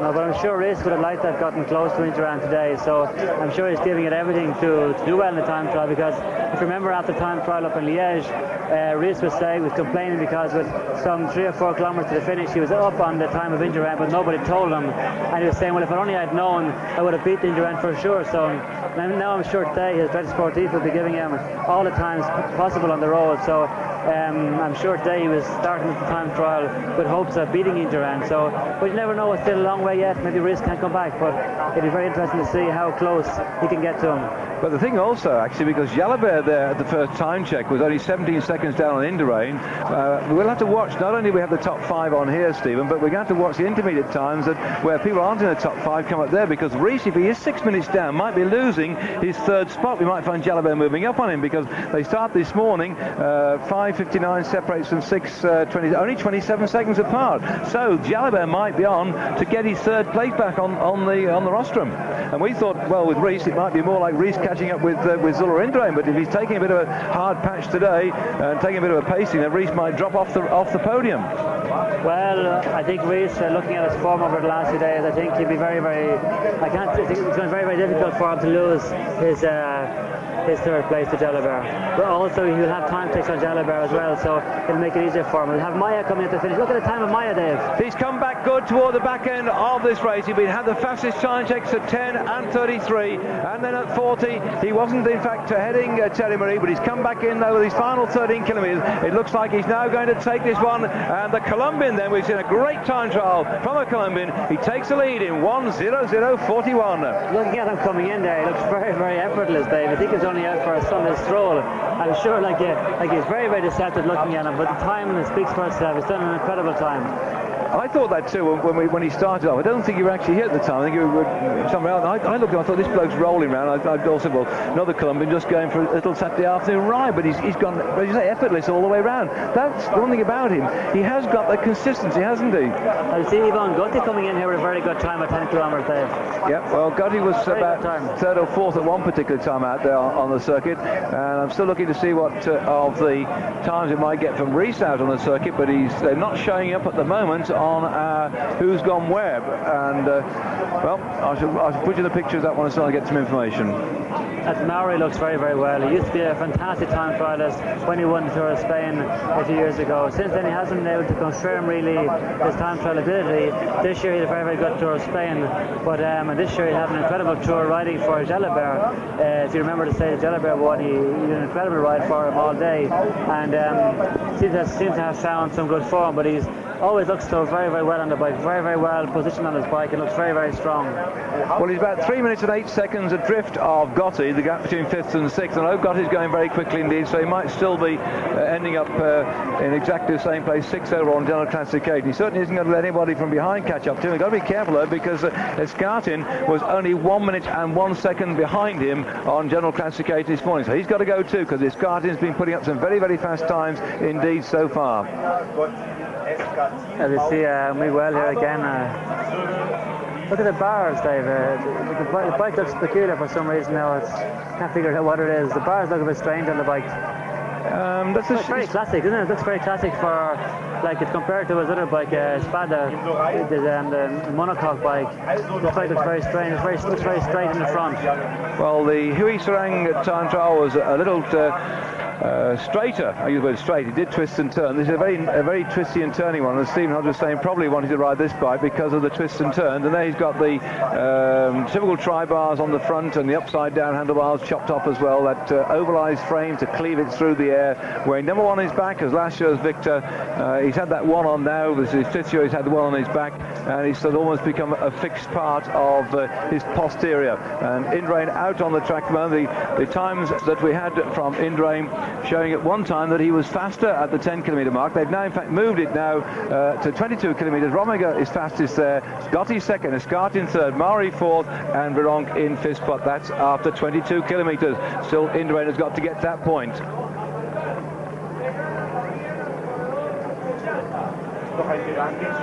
Gotti in full flight. He was second at 22 kilometres, 5 seconds behind Tony Rominger. But the man out behind them playing around now is Indurain, who really is putting some fast times up on the board as Jalabert comes in. Jalabert knows he's got to really hammer around here. The trouble is that Jalabert started in front of Bjorn Rees, 3 minutes in front of him, and Jalabert's time here as he goes through, let's get to note of this one, and we'll have to check that one against Rees, because I think he might be in with a shout to get the 3rd spot, and it's 28.09. Once again, Jalabert is using a very classic bike, and he's not using a helmet either. I think it's a mistake maybe from Jalabert, because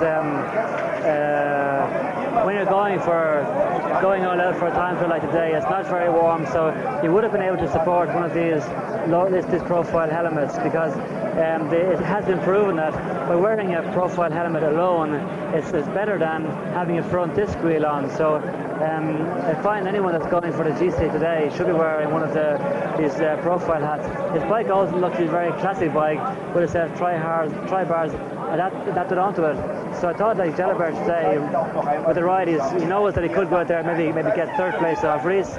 He's chosen to ride a quite normal bike. It surprised me a little bit. And Miguel Indurain fastest at the 10-kilometre point, starting quite quickly today. Got the, well, that's confirmation of what I just told you at the moment. The phalanx of police outrider motorcycles clearing the people back from the sun now, beginning to cast a little bit of a shadow. Although in the commentary point here with the wind coming across, Stephen's putting his little white jacket on here. I put all mine on earlier on, Stephen, because we had the damp mist coming across here. It did look very, very miserable indeed as we started out today. And as Chengi Alba comes in 1:02.28, just in 12th spot at the moment. I had thought that perhaps people back in Great Britain would have enjoyed some wet weather. I understand the sun is shining there, so you're probably sitting out in the garden with a knotted hanky on your head, the TV set perched up on the picnic table with your baguette there, your pâté de foie gras, green salad with some vinaigrette and some nice fromage camembert or brie and some merguez as well, as Rominger ahead of Mahia by 1:49. Mahia at that particular point, so Rominger setting a very fast time indeed. If you're having a picnic again, don't forget your bottle of wine and of course a big flask of water too if it's hot there. It's not hot here by any means. We had like Scotch mist that came on earlier on, but there wasn't any Scotch, just the mist. It's drifted away a little bit now on the far side of the lake from our commentary point. The sun is shining, not where we are here though, but certainly the roads are drying out, which will suit the back markers. Of course, once again here, Dave, we're looking at a race in a race. The race for 5th place, I think. I see Rees here. He's actually going to beat Rominger actually on this intermediate time check. But we have Rees, we have Indurain, Zule, Jalabert in one race, and then we have the rest riding for 5th place. I'm not quite sure what happened to that time check we saw earlier on, because it looked like he was in trouble. His fastest at 27:40. Well, that, I don't know, can you remember, I saw one flash up here which seemed that he was a bit down. I couldn't quite understand that time check. We have had some gremlins getting to the machine here, and Rees's time hadn't been shown up on the 10-kilometre mark, but now he's shown he's going faster than Rominger at that 22-kilometre point. So he's gone ahead now by 16 seconds. Gotti's been pushed down to third at 21. Jalabert in 29 seconds. So in fact, Rees can still protect that third place at the moment. There's something wrong with that 10-kilometre time check, I'm sure there was. There was, yeah, but the 22-kilometre check now, Rees is actually ahead of Rominger by 16 seconds, which is very good. Rees is doing an incredible time trial again today, Dave.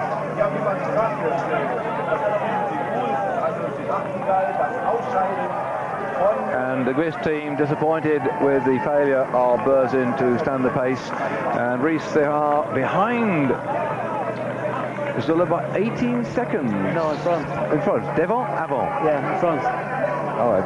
I was like, Avon was in front, Devon was, well, the same thing, isn't it? Yes, I've got around like Derriere's behind, isn't it? Yes. Yeah. So I don't know about Derriere's. My Derriere's getting very, very numb at the moment, sitting on these plastic seats. I'll be glad to get back and sit on my Brooks B17 and go out my bike next week. It's a bit numb down there at the moment. I see that the rain has started to come down again, Dave, so that's going to affect some of the back markers with Indurain, Zule, Rees, the Jalabert. It's going to affect them because the roads do dry very quickly, but with a bit of rain it comes down, it spits down, they get very wet because of the humidity here amongst all the trees.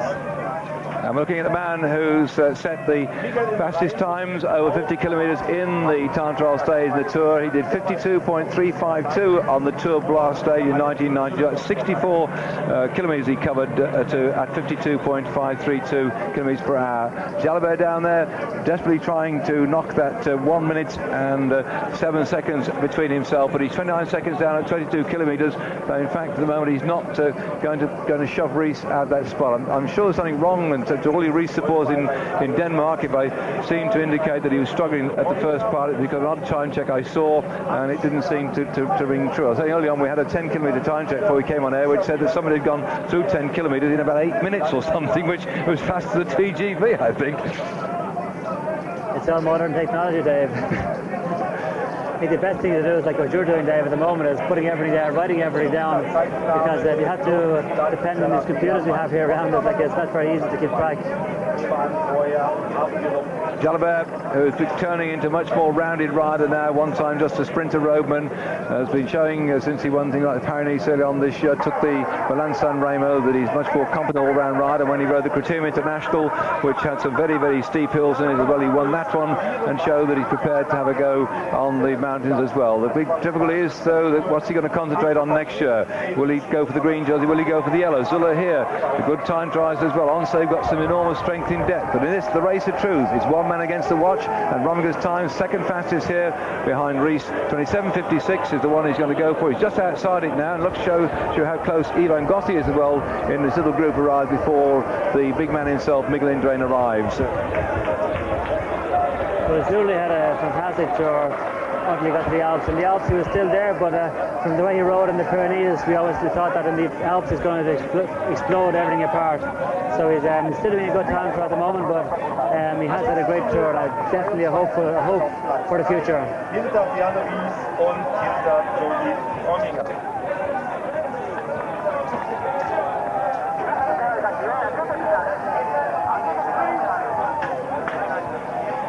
Jalabert, who before Indurain gets to the 22-kilometre mark, it's on our screen as being the fifth fastest, and here at 40 kilometres, Romiger's gone into the lead, 1:37 on Varenk and 1:49 on Machia. And at the moment, Machia's gone the fastest time at the finishing point, 1 hour 00:41. So it looks as if these back markers, well, I say back marker, they're last men on the road, they're of course extremely very fast riders indeed, should get inside the 1 hour for this 29-mile course. All your time tries back at home, you feel go down that drag strips, these dual carriage race on a Sunday morning, hoping that big lorries are whizzing along and will suck you along your favourite course. Just think about that. Here on this undulating, very country road, with the smell of the pines in the background and the fir trees as well, and these rough stated roads too, that the winner's going to go over 29 miles an hour around a course like this. And as at today, they've actually covered some 2,200 miles or so in this race at an average speed of just on some 24.35 miles an hour. So nearly getting up toward 2,200 miles. And they've got on their bikes today, and they're doing this sort of time trial point. It just takes it into a quantum leap from what we see on a Sunday morning back in Great Britain. I know all you time trials say, well, we enjoy our sport, fine, but we have to recognise this is in a different level entirely. And this is the man that, look at the state on his face. He is really going somewhere, isn't he, Stephen? He is, yes. Looking at him here with his helmet on with the glass front of him, looks very like the Robocop. I call him Robocop, his white teeth and his glass there. And the time he's done is... he's got it, 27:13. 27 seconds faster than Bjorn Rees. So he is going for the stage today, Miguel is. He's going for it. And he had the Friday of his life at Huy Serang, and now with the back time text coming in, he's determined then to show them that everyone, he is still boss. I just have Laurent Madouas coming in now as the rain gets stronger and stronger now.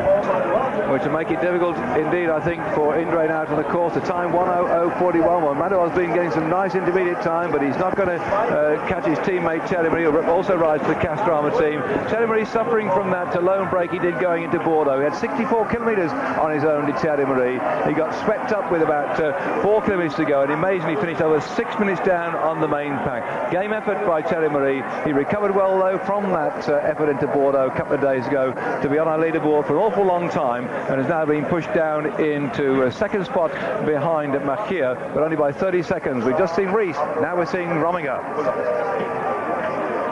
You can see the difference between the real specialists. Look at the material, the equipment that Rominger is riding compared to some of the other ones. Rominger is riding the top of the best material today. And it looks like it's going to be the first ride inside the hour, the magic hour, which people used to try and break for 25 miles. This man's done 29 miles on a twisting circuit. This is the hour record holder himself when he did some 55 kilometres in the hour. He's coming in now to take the lead in the time trial of the Tour de France. 58 minutes and 39 seconds. A tremendous beating of the best time to date so far.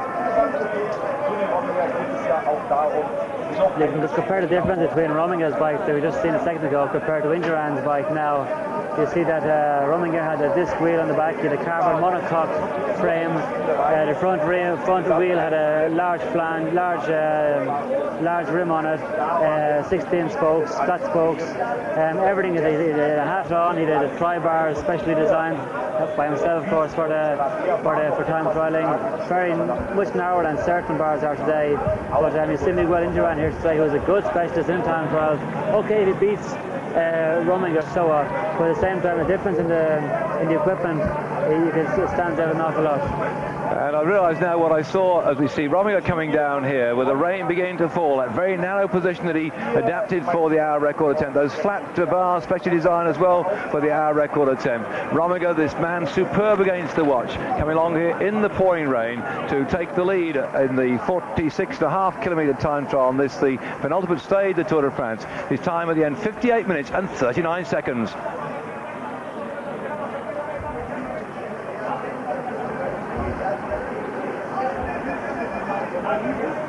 We see Miguel Sportif shouting out to him. You'll have a microphone on the front of the car, giving Miguel the times from Rees, the times from Jalabert and Zule, to say whether he's in front or behind. Well, the intriguing thing was they put up Gotti's time. They obviously missed out. Rominger at 33 kilometres was in fact the fastest in 39.49, and I've discovered now why I suddenly saw a large chunk of 6 minutes something or 6 something up on the screen against Rees's name, because it was the General Virtuel, that well-known Second War general. No, I'm having a joke. General, here we are, Rees again. Looks like he's not going to topple Jalabert. I just looked at my screen, saw a figure, and in fact it was what they're trying to do is to move the times on general classification as they are out on the road into some sort of order, in case, as we thought, maybe Rees and Jalabert might switch places. But at the moment, certainly Jalabert is doing it right to hold on to his fourth place. But what he's got to try and do really was to try and jump that gap of 1 minute and 7 seconds. But it doesn't quite look like he's going to do it. We'll have to wait and see. You never know. We saw the Vanessa team a few minutes ago giving time checks to Miguel, but on this stage you'll have about 3 official time checks on the race, which are transmitted back to the team cars by race radio. But then also the Vanessa riders, the Vanessa team will also have at least 2, maybe 3 more time check points of their own during the stage. They will have 1 or 2 cars on the road be placed in between the official time checks to give the times of different riders. So it means that Miguel will have at least 5, maybe 6 official time checks, 3 official time checks from the Tour organisation, plus 2 or 3 time checks from his team. Vanessa, of course, can do this because the next best place rider behind Indurain is Averaccio, who is 21st in GC, so they wouldn't be looking out for anybody else in the race today, only Miguel Indurain. What amazing conditions. See the sun shining, and it's a bit black over the back of Bill's Mothers if you look ahead of where Jalabert was. We've got the black cloud, and out there the sunshine on the far side of this lake.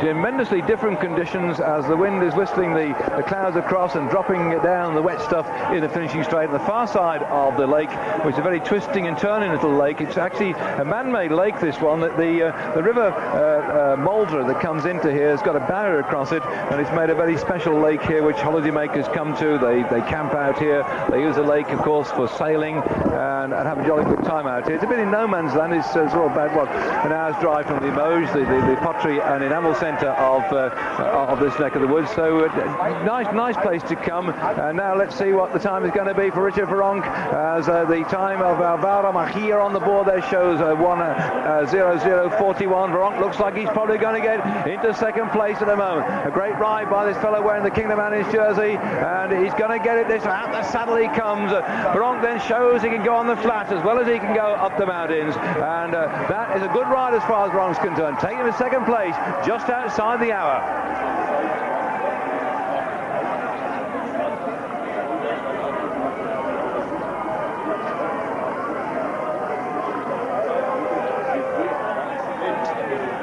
.1:15.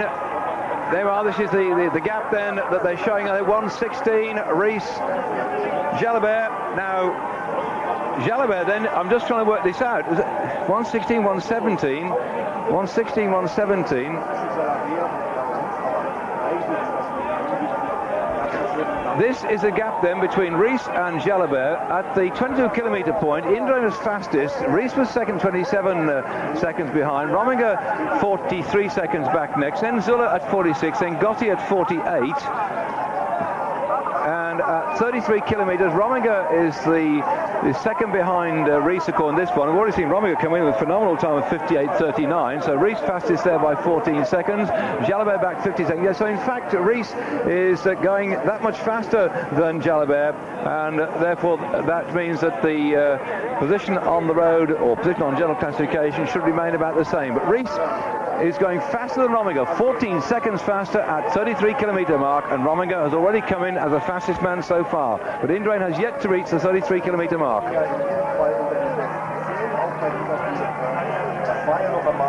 For any of you listening in to us at the moment, I just got word that we may be able to get Richard Verank to have a word or two later on with ourselves, David. So we have Vincent Bartho working on it for us, so he promised me he would go and get Verank if he could. I see Verank here, look at the face on him, like he's done a very good time as well. He's really put in a very good time for himself, because I was expecting him to lose at least 3 to 4 minutes.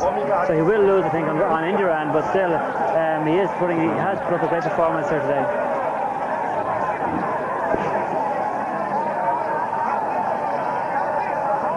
10 kilometres go for Jalabert, who is lying in fourth spot at the 33.5 kilometre mark. 50 seconds down on Rees, the fastest there so far. The crowd applauding the man in the green jersey. Inside 10 kilometres to go.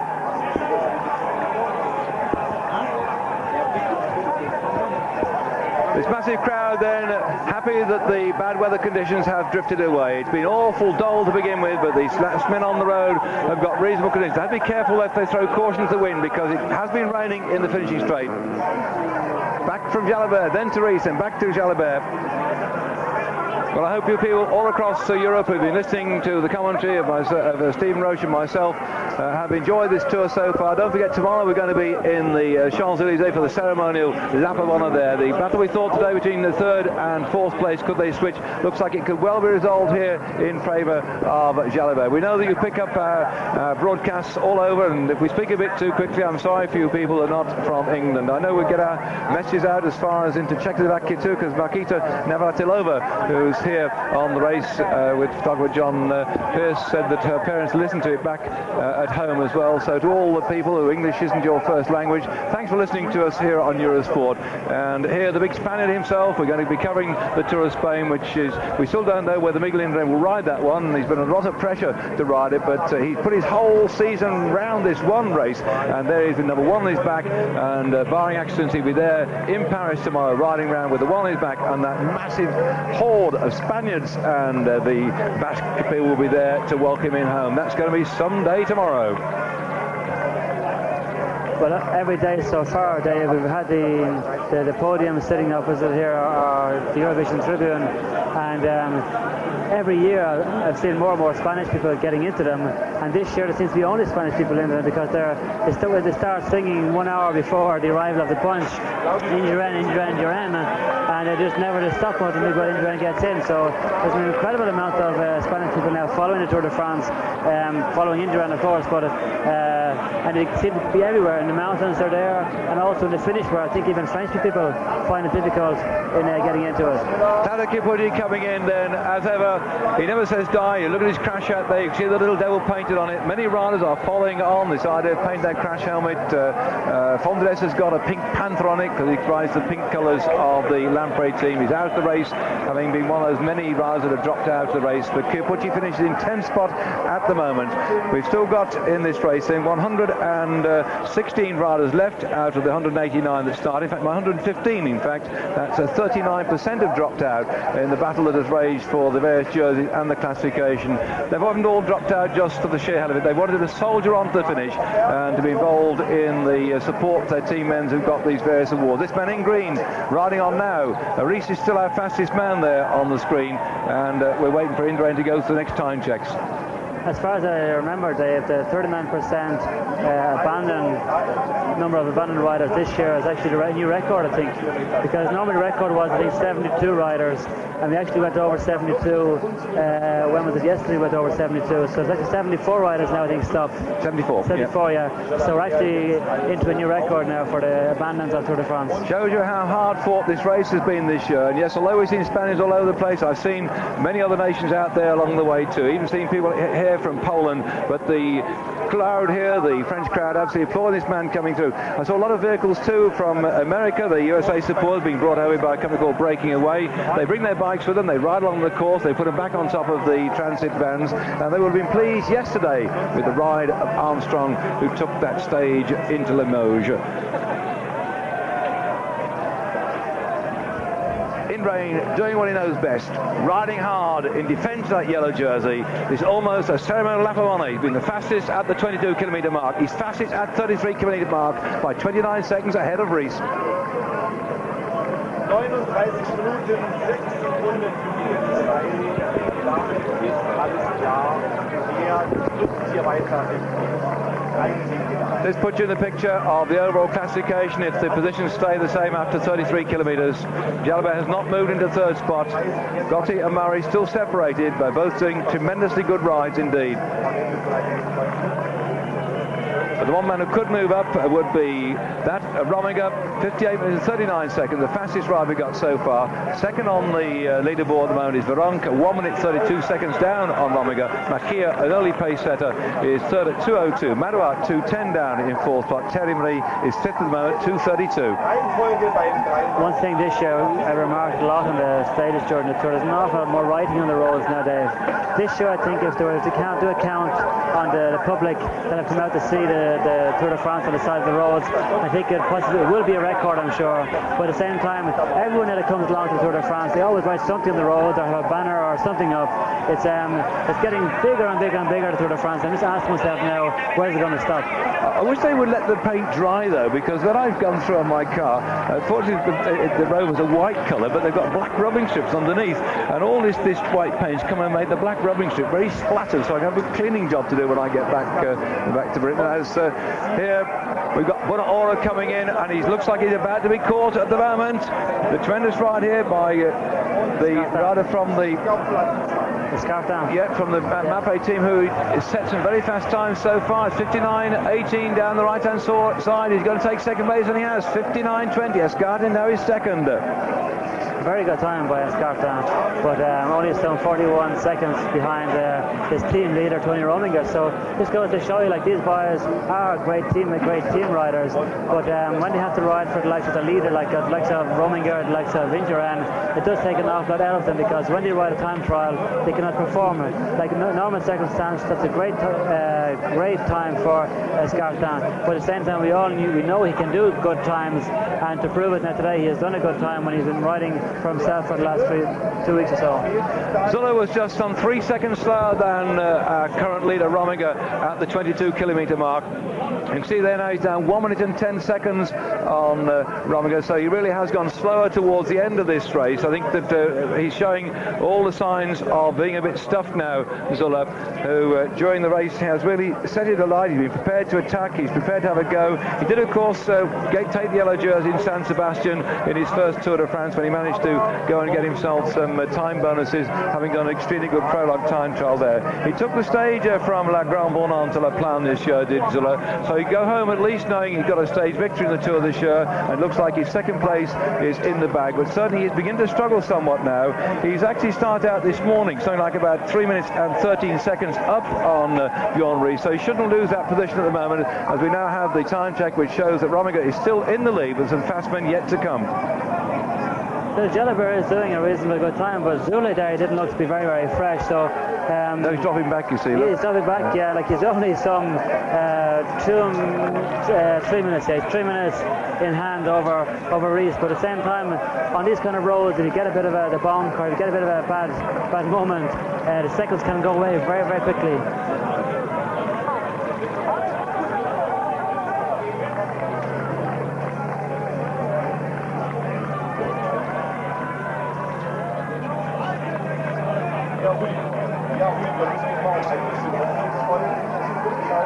A long session out the saddle for Jalabert here. It is, yeah. He's like on this normal bike, like it's difficult to get the position. If he had a lower profile bike with the plunging bike, he can get more benefit then from the tri-bars. But riding a normal bike, it means you're up in the air all the time. So I don't know why he didn't decide to take a low profile bike.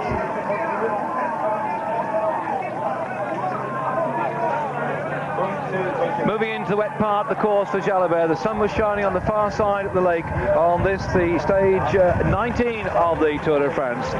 46.5 kilometres, that's some 29 miles around the Lac de Vassiviere.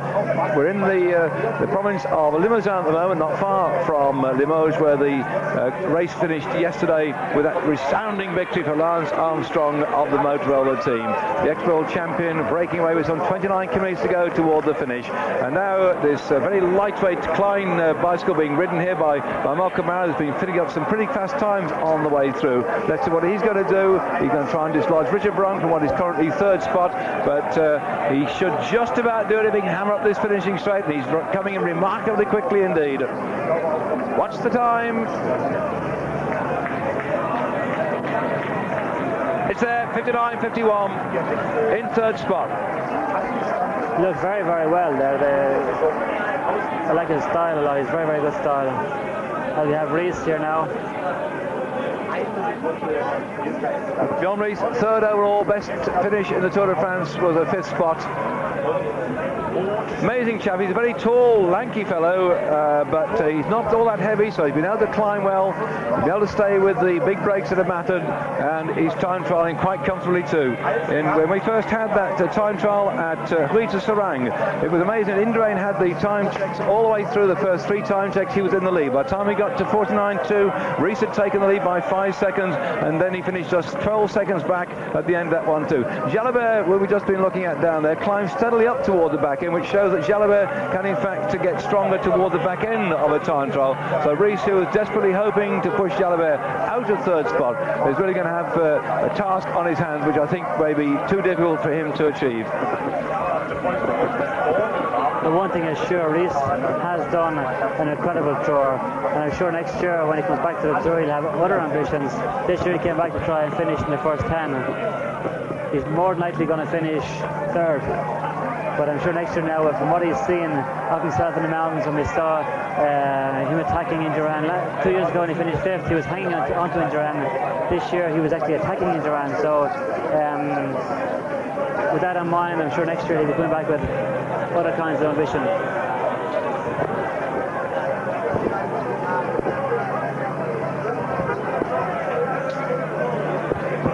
What a contrast. Here the sun shining on Indurain, who started out some 6 minutes behind Rees. While coming in now, Gotti, the Gewiss rider, a young lad who surprised us all by taking the yellow jersey on the back of the superb time trial performance by the Gewiss team in the team time trial. We're going to see a lot more of this young lad, I'm quite sure, in the future. And he's going to try and topple the time of Ferdinand Escartin to move into second spot. It looks like he should jolly well do that as well. Another of the revelations of the tour. This young man has really taken over where his team leader Berzin left off when Berzin had to be sidelined and out of the race, not feeling too well. He had a high fever, but now moving up into second spot. Ivan Gotti, 59.15. A lot of riders putting in some very good times, David. Normally you get the first 2 or 3 on GC doing great times, as we'll have it once again today. But a lot of the lesser riders, like Gotti, Mauri, Escartin, Vihenk, Madouas, they're all putting in incredible times. Even Maya put in a good time. He's 16th on GC. So there's an awful lot of fight left in these riders after doing the last over 3,000 kilometers. It's amazing, really.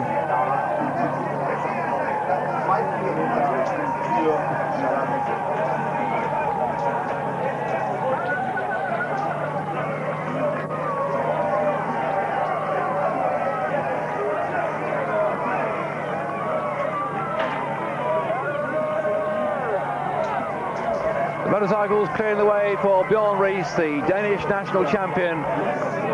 And that just shows you the current position after Gotti came in just ahead of Escartin. Rominger, Gotti and Escartin. Murray into 4th spot, Ronk into 5th, and Machia back into 6th spot, which just puts the early leader, Thierry Marie, out of top half dozen places. He rode himself into ground, did Thierry Marie, like he did to try and win the stage into Bordeaux. But one man we're not seeing now on our leaderboard, De Zulle, was 48 seconds down on Rees at the 40-kilometre mark, so he is drifting a little bit off the pace, but he's pretty comfortably in 2nd spot at the moment. The gap back to him, from him to Rees, is over 3 minutes, so he should be able to soldier on and keep that position, but he can't let up at all. No, he doesn't look very, very comfortable at the moment. Like, all time trials in the Tour, whether it be the first time trial or the second time trial 2 weeks later on, they're never much the same. The men are more tired than others, but it depends on who recovers easier. But you can never say, well, someone did well in the first time trial is going to do well in the second time trial, because after doing so many miles with the mountains and with the sunshine and the heat and everything else, riders' bodies react differently. So it's really the survival of the fittest.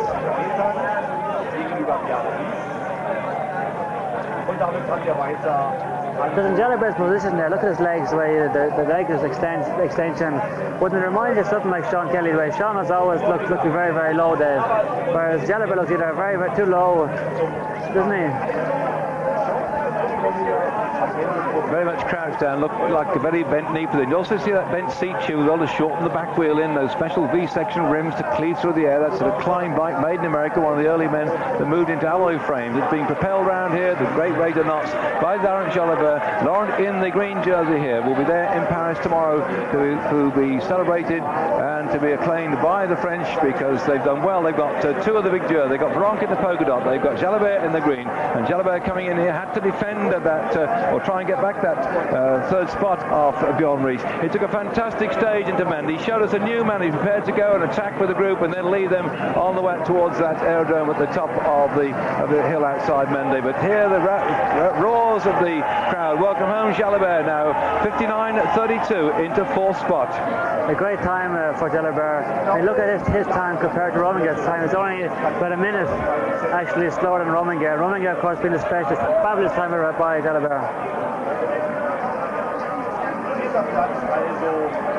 Rees looks like he's rolling in enormous gear here, Stephen. He does, but even remembering the mountains and we see him attacking and everything else, who would actually think he's actually going somewhere? He's out of the saddle with turning along a big gear, and here we are now in the time trial. On the flat, it looks fabulous because he's pedaling a lot, but when it starts going up, he doesn't really pedal in the hills. He goes over them and just with strength. There's no real wind out today either, with all the trees on either side of the roads. The circuit is very sheltered. That shows still that Jalibert's now finished, that he hasn't moved up into 3rd spot. This is just how the position will be tomorrow, barring accidents on the Champs-Élysées.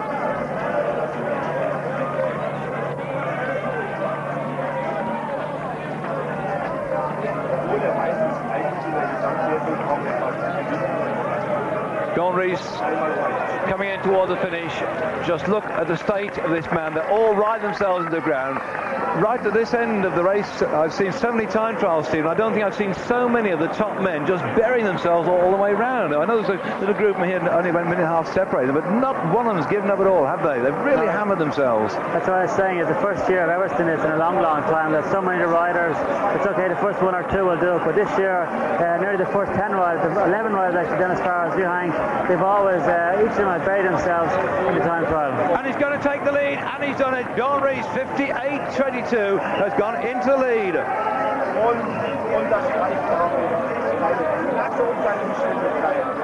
He was just 3 seconds faster than Rominger at the 40-kilometre mark.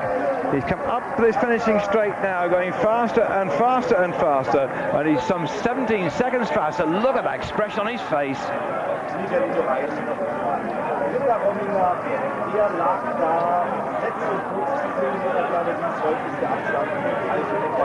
There's Zuli now. We have Zuli coming on now. He doesn't look to be too comfortable at all.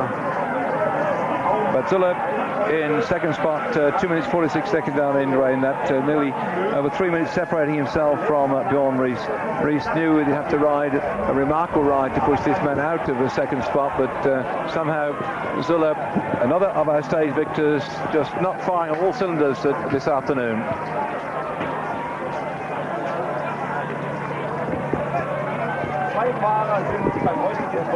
Out on the road then, just Zuller and Indurain to finish. Indurain is some 3 minutes behind on the road on this man in the pink jersey, Alex Zuller, who took a stage victory in the Tour de France this year on the stage of Langres on the La Plagne, which moved him up on the general classification. A bit of a rocking style here that he's got on his road bike with those little tri-bars there, but all he had to do was to sit tight, go round, don't do anything stupid, and he'll be riding into Paris in second spot to the roars of the applause tomorrow. Remember this team, whilst we were saying how many Spaniards will be out there to support Indurain, this is also a Spanish sponsored team, and the Spaniards will have something to cheer about tomorrow in Paris.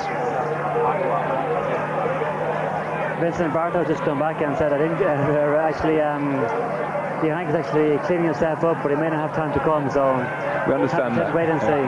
Well, if he does turn up, I hope we can have a chat with him. We've had a long conversation with Stephen Hodge earlier on, who put us in the picture. Yes, but at the same time, you see like other riders like Capucci's down there, there's another Italian riders, another well-known riders coming up and talking to their commentators, whereas Brahanka these days now, he's become more of a star now than anything else, and the star nearly is taking over on him, so you should think a little bit more about us journalists here, Dave, us commentators here, but he wants to get himself cleaned up. Do you think we sure have something to say? Well, Stephen, we normally have a little bit of an Italian, don't we, the burst on the banjos, as the last man out on the road, that's out on the road at the moment. Perhaps you'd like to say a few words to our Italian listeners, if they're listening to Eurosport at the moment, with Indurain with 2 kilometres to go. Amici sportivi, buongiorno. Spero che questo tour di Francia fosse stato bene. Noi qui a Eurosport hanno provato di lavorare bene per voi e spero che di trovarti durante l'anno, ti facciamo Volta in Spagna in ottobre. Grazie molto.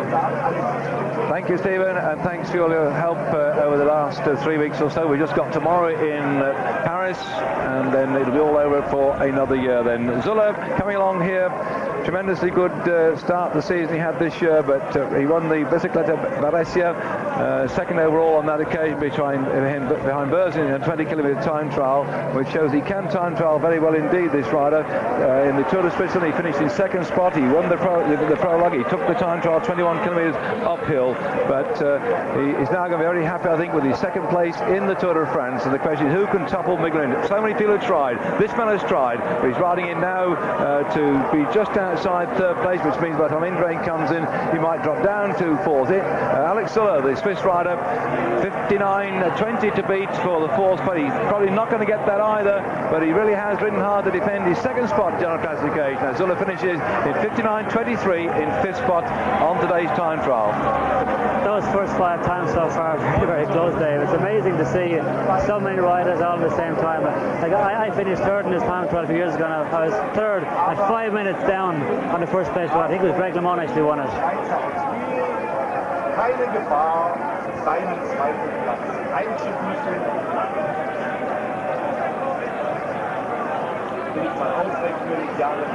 Miguel Indurain, just less than 3 minutes for him to come in to the applause of the crowd here. This man who has set so many records in time trialling. He did 52.352 on the Tour Blois stage, some 64 kilometres to win that one. He beat the record set up by Yates into Vezekol, but it's 49.237. He's not going to break the record today, but who can forget that 49 kilometres he did in the Luxembourg stage in 1965. He's always been dominating in the time trial now. He's got 58.22 to beat. He's got a minute in which to come down this straight. All the time techs show that he's been well in the lead as he comes in now to get yet another time trial stage in the Tour de France. He took his first in 1991 from Argentan to Alençon, and another scalp to Indurain then. He takes yet another time trial stage in the Tour de France with a time of 57 minutes and 34 seconds. Well, this guy has torn off his bike and down into the changing rooms here, which they've made up under the podium.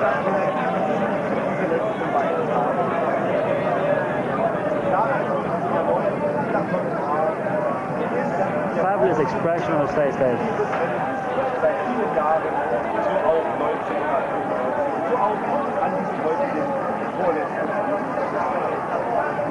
Indurain showed us right to the very end. He prepared to battle. He wasn't just going to coast round here. He wanted to keep that record he's got as being one of the most successful time trialists in modern era in the Tours. Indurain then winning in 57 minutes and 34 seconds. Rees was 48 seconds back. The tremendous Tony Romigo back in 1 minute and 5 seconds. Gotti 1:41 was back in fourth. Escartin, another leader, back in 1:46 as well. Miguel Indurain again stamping his authority on the Tour here in the way he knows best of all. Let our cameras show you a beautiful view of this lake. We've been looking at the riders, but this is a lovely part of the world, and it's seen a very interesting race today under very damp and difficult conditions.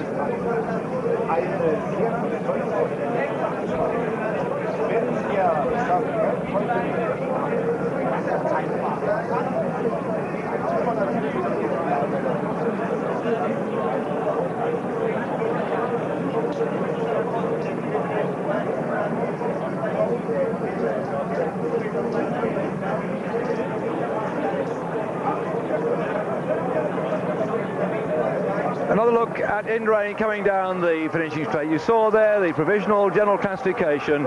He ride into Paris in that yellow jersey, but still he was trying every inch, every centimetre of the way. We're going from here now by train, by coach, by car, some 350 kilometres to Paris.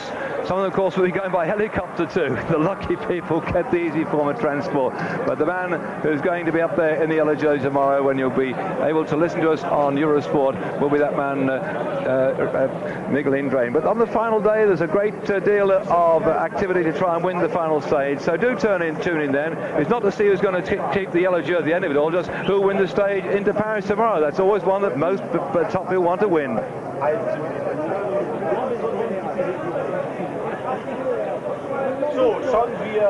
And we had been hoping to speak to Richard Verronk, but you see he's got to go there now because they're presenting the jerseys short any moment now, and they're getting them ready for the last but one, the penultimate presentation of the jersey. You can see there the Credit Lyonnais grandstand specially set up.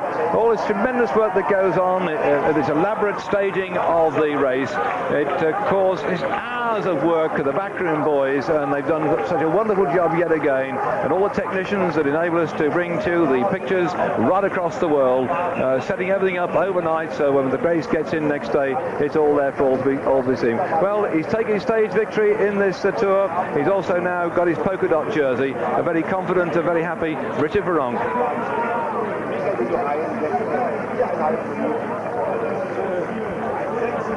I'm sure he's a happy man now tonight. He knows now that there's no way he can lose the jersey tomorrow. So Hank, of course, I think today, like I must say, he has done a reasonably good time trial, because I was expecting him instead to lose around 6-7 minutes. So we know 4 or 5 minutes is a lot, but still, but he surprised me today. He did a reasonably good time trial.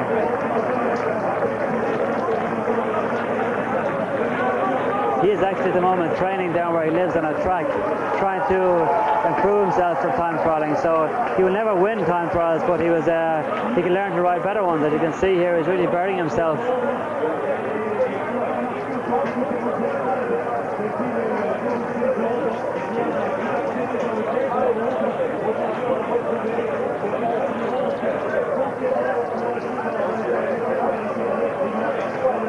What a difference in facial expressions as far as he's concerned. Happy to get it over and done with. I think Jalabert is the same. He knew he's under threat from Bjorn Rees, but again he pulled one out of the back here to keep that third place. The jersey was under, he's fourth place. He tried to get the third place. He's still in fourth spot because he came under pressure from Bjorn Rees, dropped into fourth when he took a pacing in the mountains, but now he's still got that green jersey on his back because there were no points today at stake in the points competition. He's now going into Paris. Yes, there's more there tomorrow, but he's not going to get beaten at all. You can still see, though, breathing hard here. He had to ride very hard indeed, but he couldn't pull back that third spot from Rees when they changed over the other day.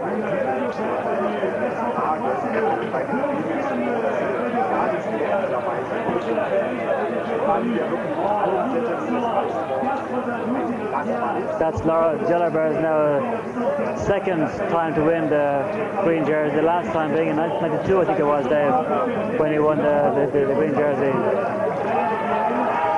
Yes, he's had the green jersey before, and Abdul Jafarov will be rather sad, or in fact Stephen Roche rather happy, because Abdul was trying to get the 4th victory and equal the great Sean Kelly, wasn't he? He's not going to do it this year. Yeah.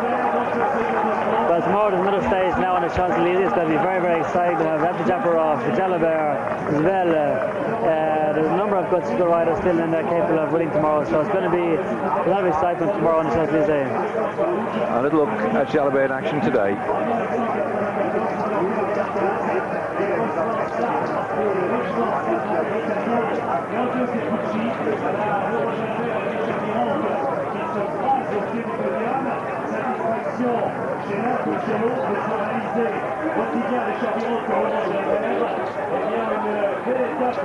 The crowd begin to move home. You see in the background there the giant screen which shows the people in that vicinity what's going on. They're putting some little cartoon thing up there at the moment or something, but nevertheless they normally show all the pictures which you see back at home so they can know what's going on the course. There's another cartoon actually in Les Keep this morning, and there it showed a signpost heading towards Paris, and a little one turning right towards the lac where we're at now, the Lac Vassiviere, and two of the riders are saying, well, just one tour, then it's on the way back. And where they've got this little word tour, they've got a little carousel with the horses going round it. So just one little trip round, and they're on the way back. In the distance, you can see the Eiffel Tower. That's where we're going to be heading tonight on our way up there. And we hope then you'll join us tomorrow for that final day in the Champs-Elysees. It is always a great occasion. They go like stink then, by the way. They really do rock it round. There's always that great joy of winning the stage, and it's well worth watching. Let's hope the weather keeps fine, by the way. It's been very changeable right down here at Limoges. After yesterday,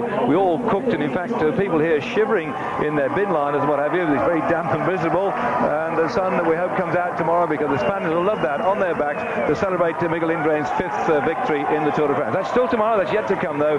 Here we are, the penultimate day.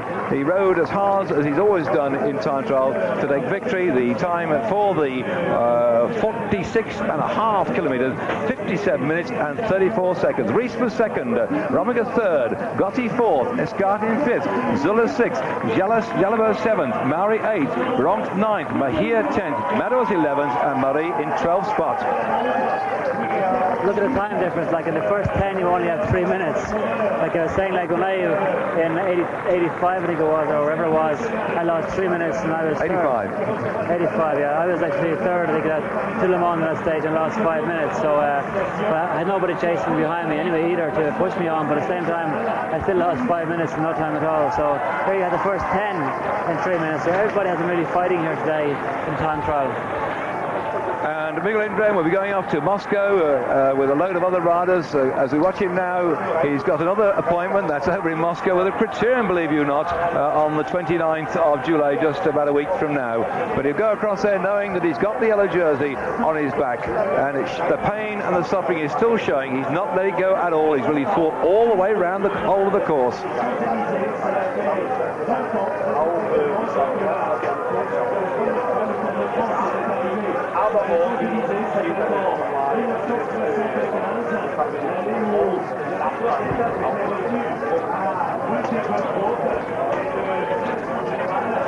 The ride tomorrow into Paris, a ceremonial virtual lap on as far as the riders are concerned, but certainly the glory of getting that final stage is very much one they all want to win. We hope you'll join Stephen Roche, myself, David Duffield, for our programme in the afternoon. Well, next up will be tennis from Stuttgart. It's been a miserable sort of day in some respects at the time trial at the Lac de Vassiviere. The weather has been very flexible indeed, but we've enjoyed bringing this penultimate stage of the Tour de France to you. So from Stephen Roche, myself, David Duffield, au revoir, à demain.